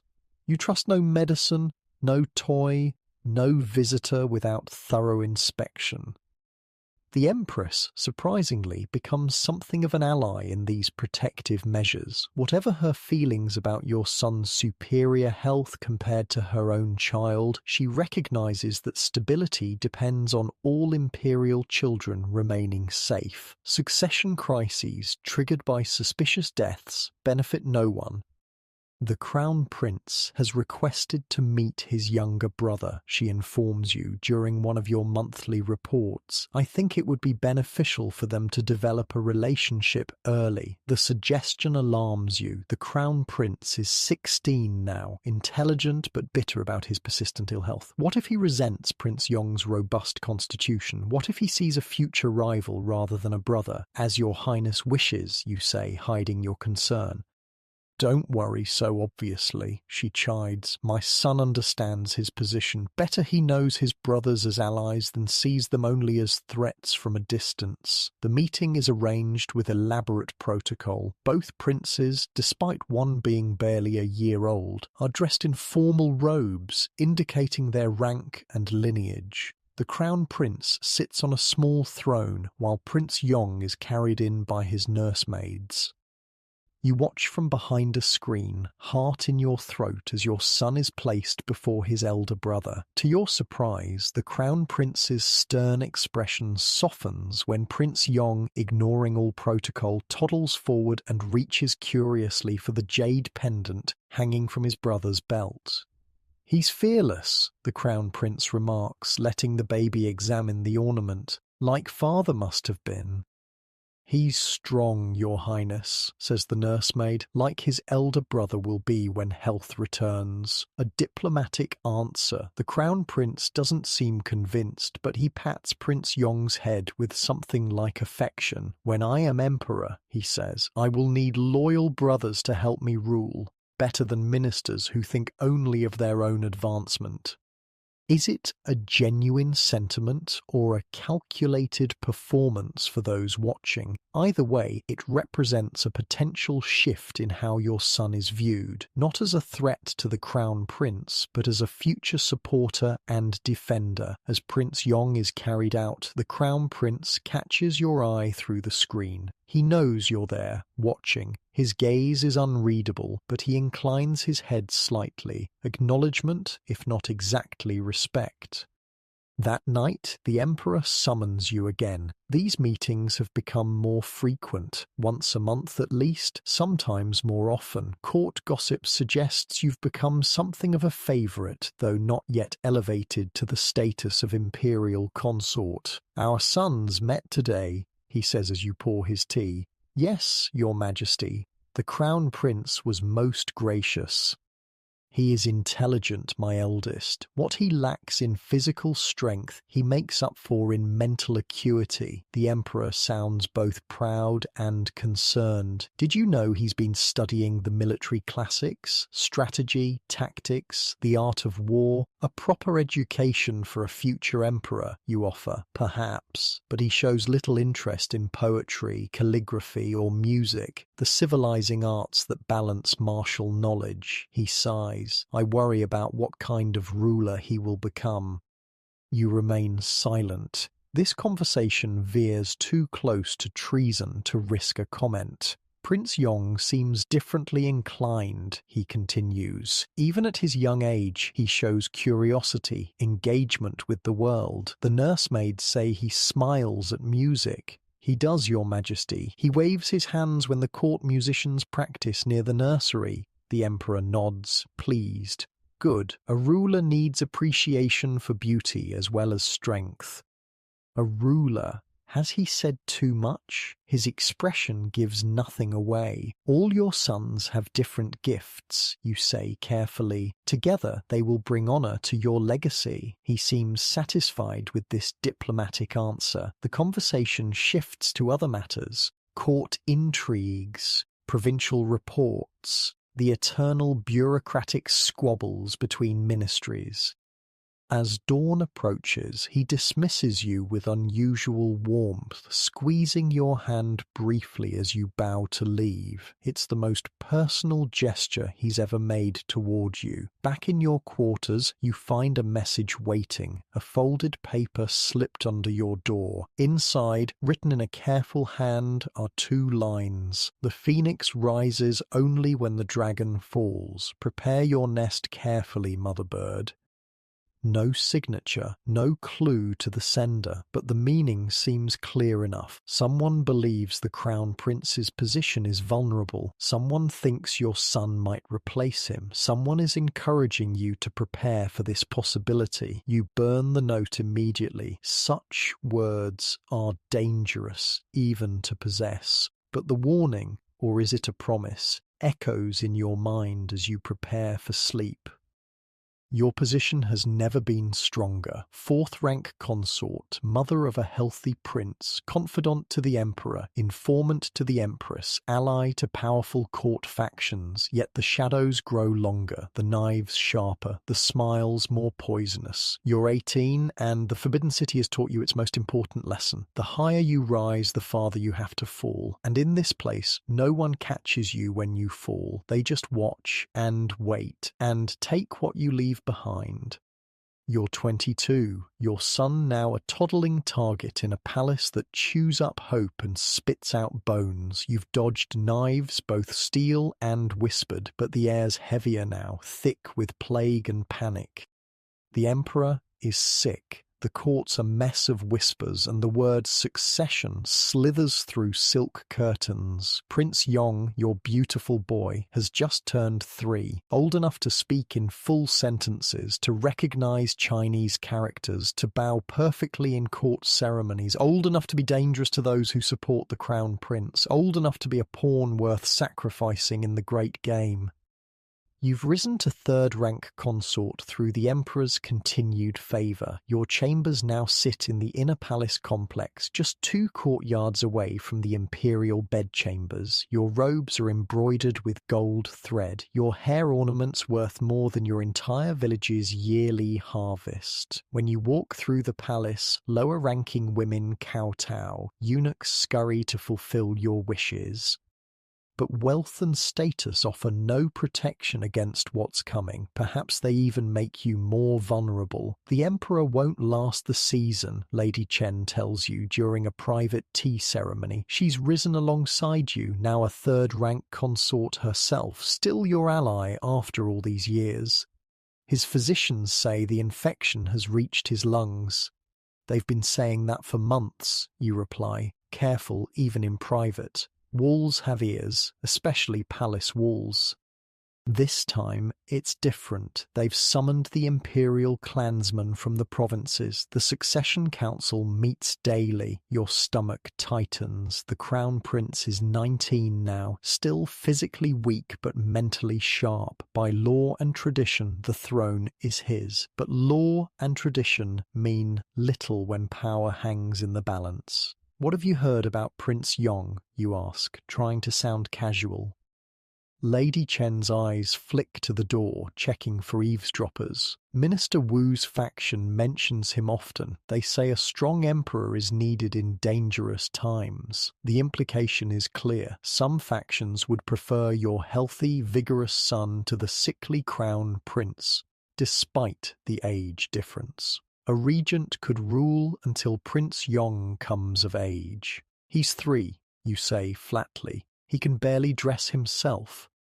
Age matters less than bloodlines and alliances. Wu's faction would control the regency. Through Prince Yong, they would control China. And through you, they think they would control Prince Yong. What they don't understand is that imperial children belong to the state, not their mothers. If they elevate your son to emperor, you'd likely be separated from him entirely, relegated to a ceremonial role while advisors raise him to their liking.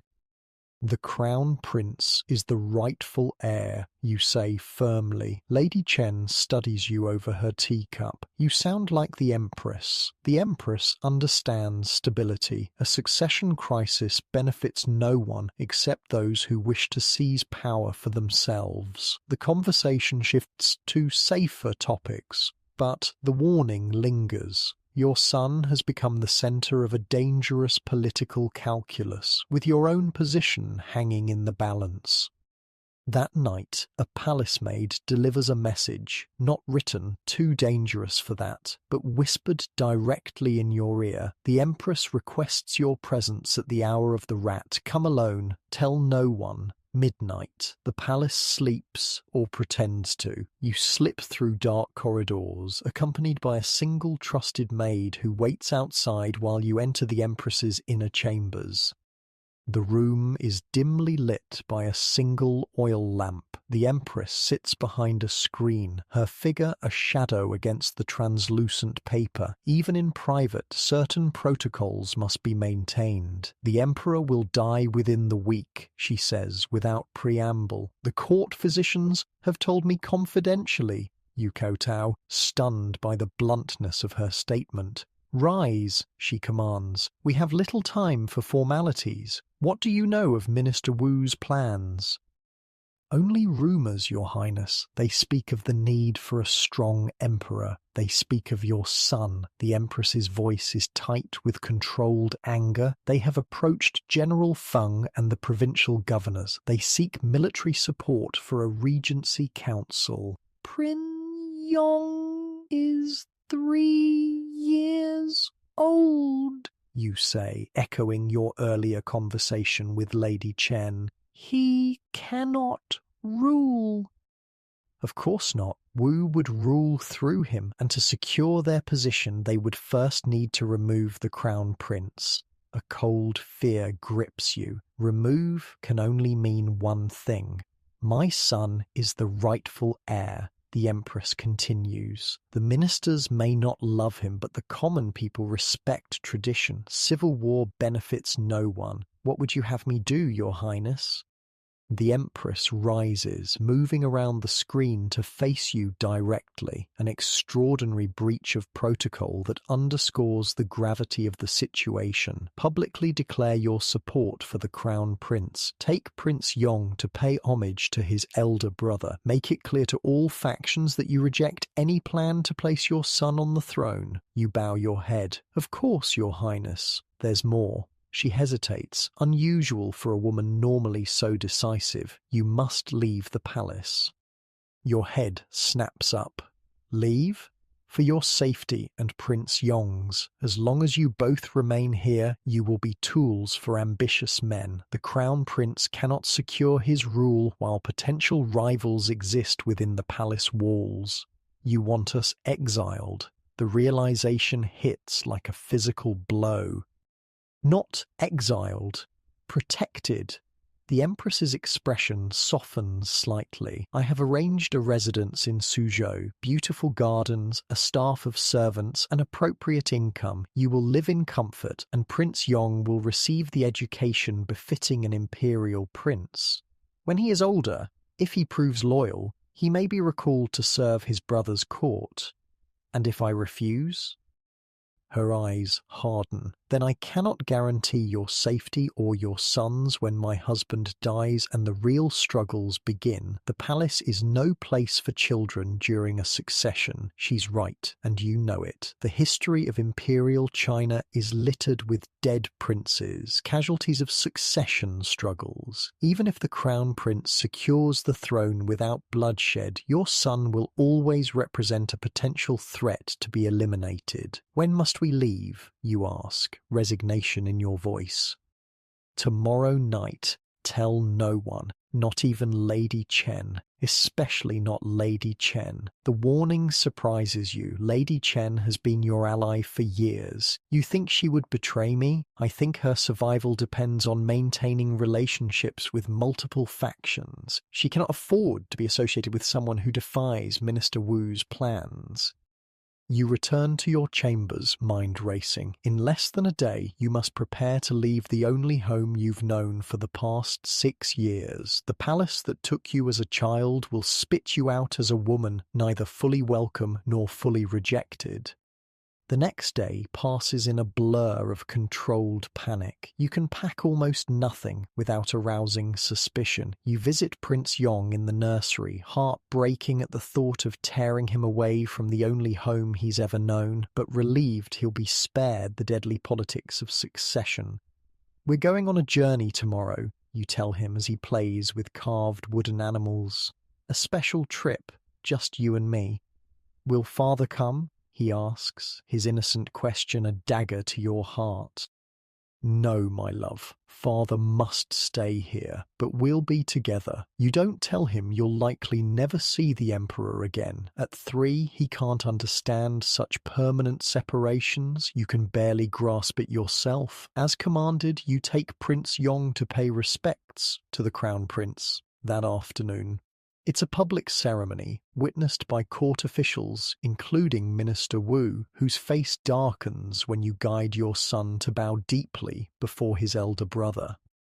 Prince Yong offers prayers for his brother's health and prosperity, you announce clearly, and pledges his eternal loyalty to the future emperor. The Crown Prince, thin and pale but alert, acknowledges the gesture with surprising warmth. My brother's loyalty honors our father. I shall remember it when I sit upon the dragon throne.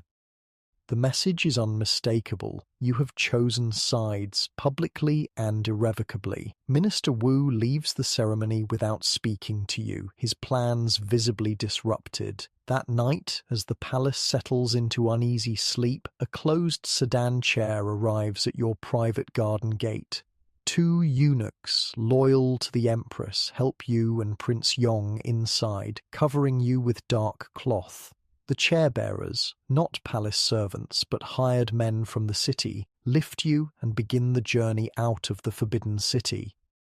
The gates open silently. guards bribed or loyal to the empress stepping aside. For the first time in 6 years, you pass beyond the red walls that have been both prison and protection. The journey to Suzhou takes 2 weeks. You travel with a small escort. The story is that you're a wealthy merchant's widow returning to her hometown. Prince Yong, bewildered by the sudden changes, alternates between excitement at seeing the outside world and tantrums demanding to return to his familiar nursery. The residence in Suzhou is as beautiful as promised. Set beside a willow-lined canal, the house features elegant pavilions, a garden with artificial mountains and a lotus pond, and quarters for a modest staff of servants. Not as luxurious as the palace, but far grander than anything you could have imagined in your farming village days. 2 weeks after your arrival, news reaches you. The emperor is dead. The crown prince has ascended the dragon throne without incident, taking the reign title Everlasting Peace. Minister Wu has been dismissed from court, sent to a distant province. The empress, now the Empress Dowager, remains influential, guiding her son's early rule. You've escaped the deadliest moment of transition. But what comes next? The answer arrives in the form of an imperial edict 3 months later. It's read aloud by a court official who travels specifically to Suzhou for the purpose. By heaven's mandate, the emperor decrees, Prince Yong shall henceforth be known as the Duke of Peaceful Loyalty, holding lands in Jiangnan province. His mother, the imperial consort, shall be designated the Lady of Tranquil Virtue. They shall maintain their residence in Suzhou, receiving appropriate stipends and honours. The Duke shall be educated in classics, military arts and administration, preparing him for future service to the throne. The message is clear. You haven't been forgotten, but you won't be returning to court. Your son has been given a noble title rather than remaining a prince, a demotion wrapped in an honour, removing him from the imperial succession while providing him a dignified position. It's the best outcome you could have hoped for. Your son will live. You will live. You'll have wealth, comfort, and a measure of freedom unknown within palace walls. Life in Suzhou settles into a rhythm unlike anything you've known before. Without the constant deadly politics of the Forbidden City, you discover what ordinary wealthy Chinese women experience. You can walk in your garden without fearing assassination. You can eat without food tasters. You can speak without measuring every word. Prince Yong, now the young Duke, thrives in this environment. Tutors come to instruct him in calligraphy, classics, mathematics, and martial arts. He grows tall and strong, his father's son in physique if not in future.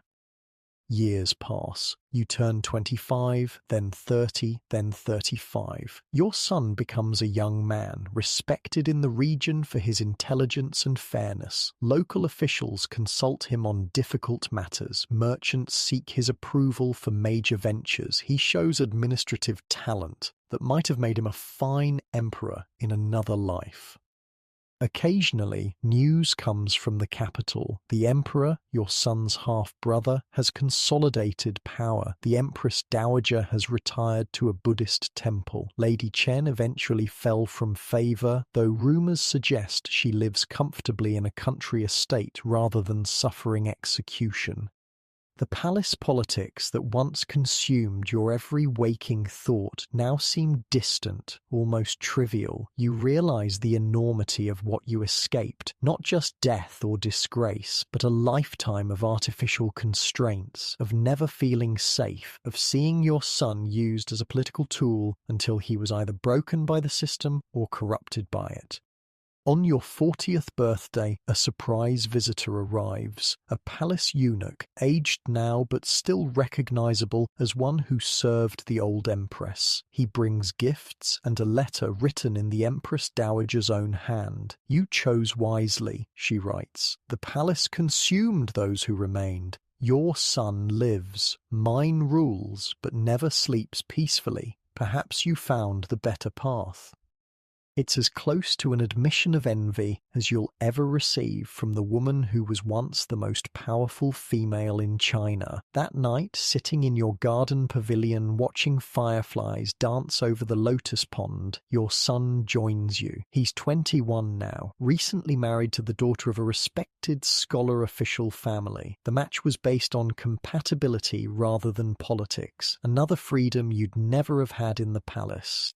"Do you ever regret leaving?" he asks suddenly. "The palace, I mean, the power you had there." You consider the question carefully. "I regret leaving certain people, Lady Chen, Lady Sun, even Lady Zhao, who helped us survive. But the palace itself? No, it was beautiful and terrible, like living inside a tiger's mouth, magnificent but always one moment from being devoured. I might have been emperor," he muses, a rare acknowledgement of the path not taken.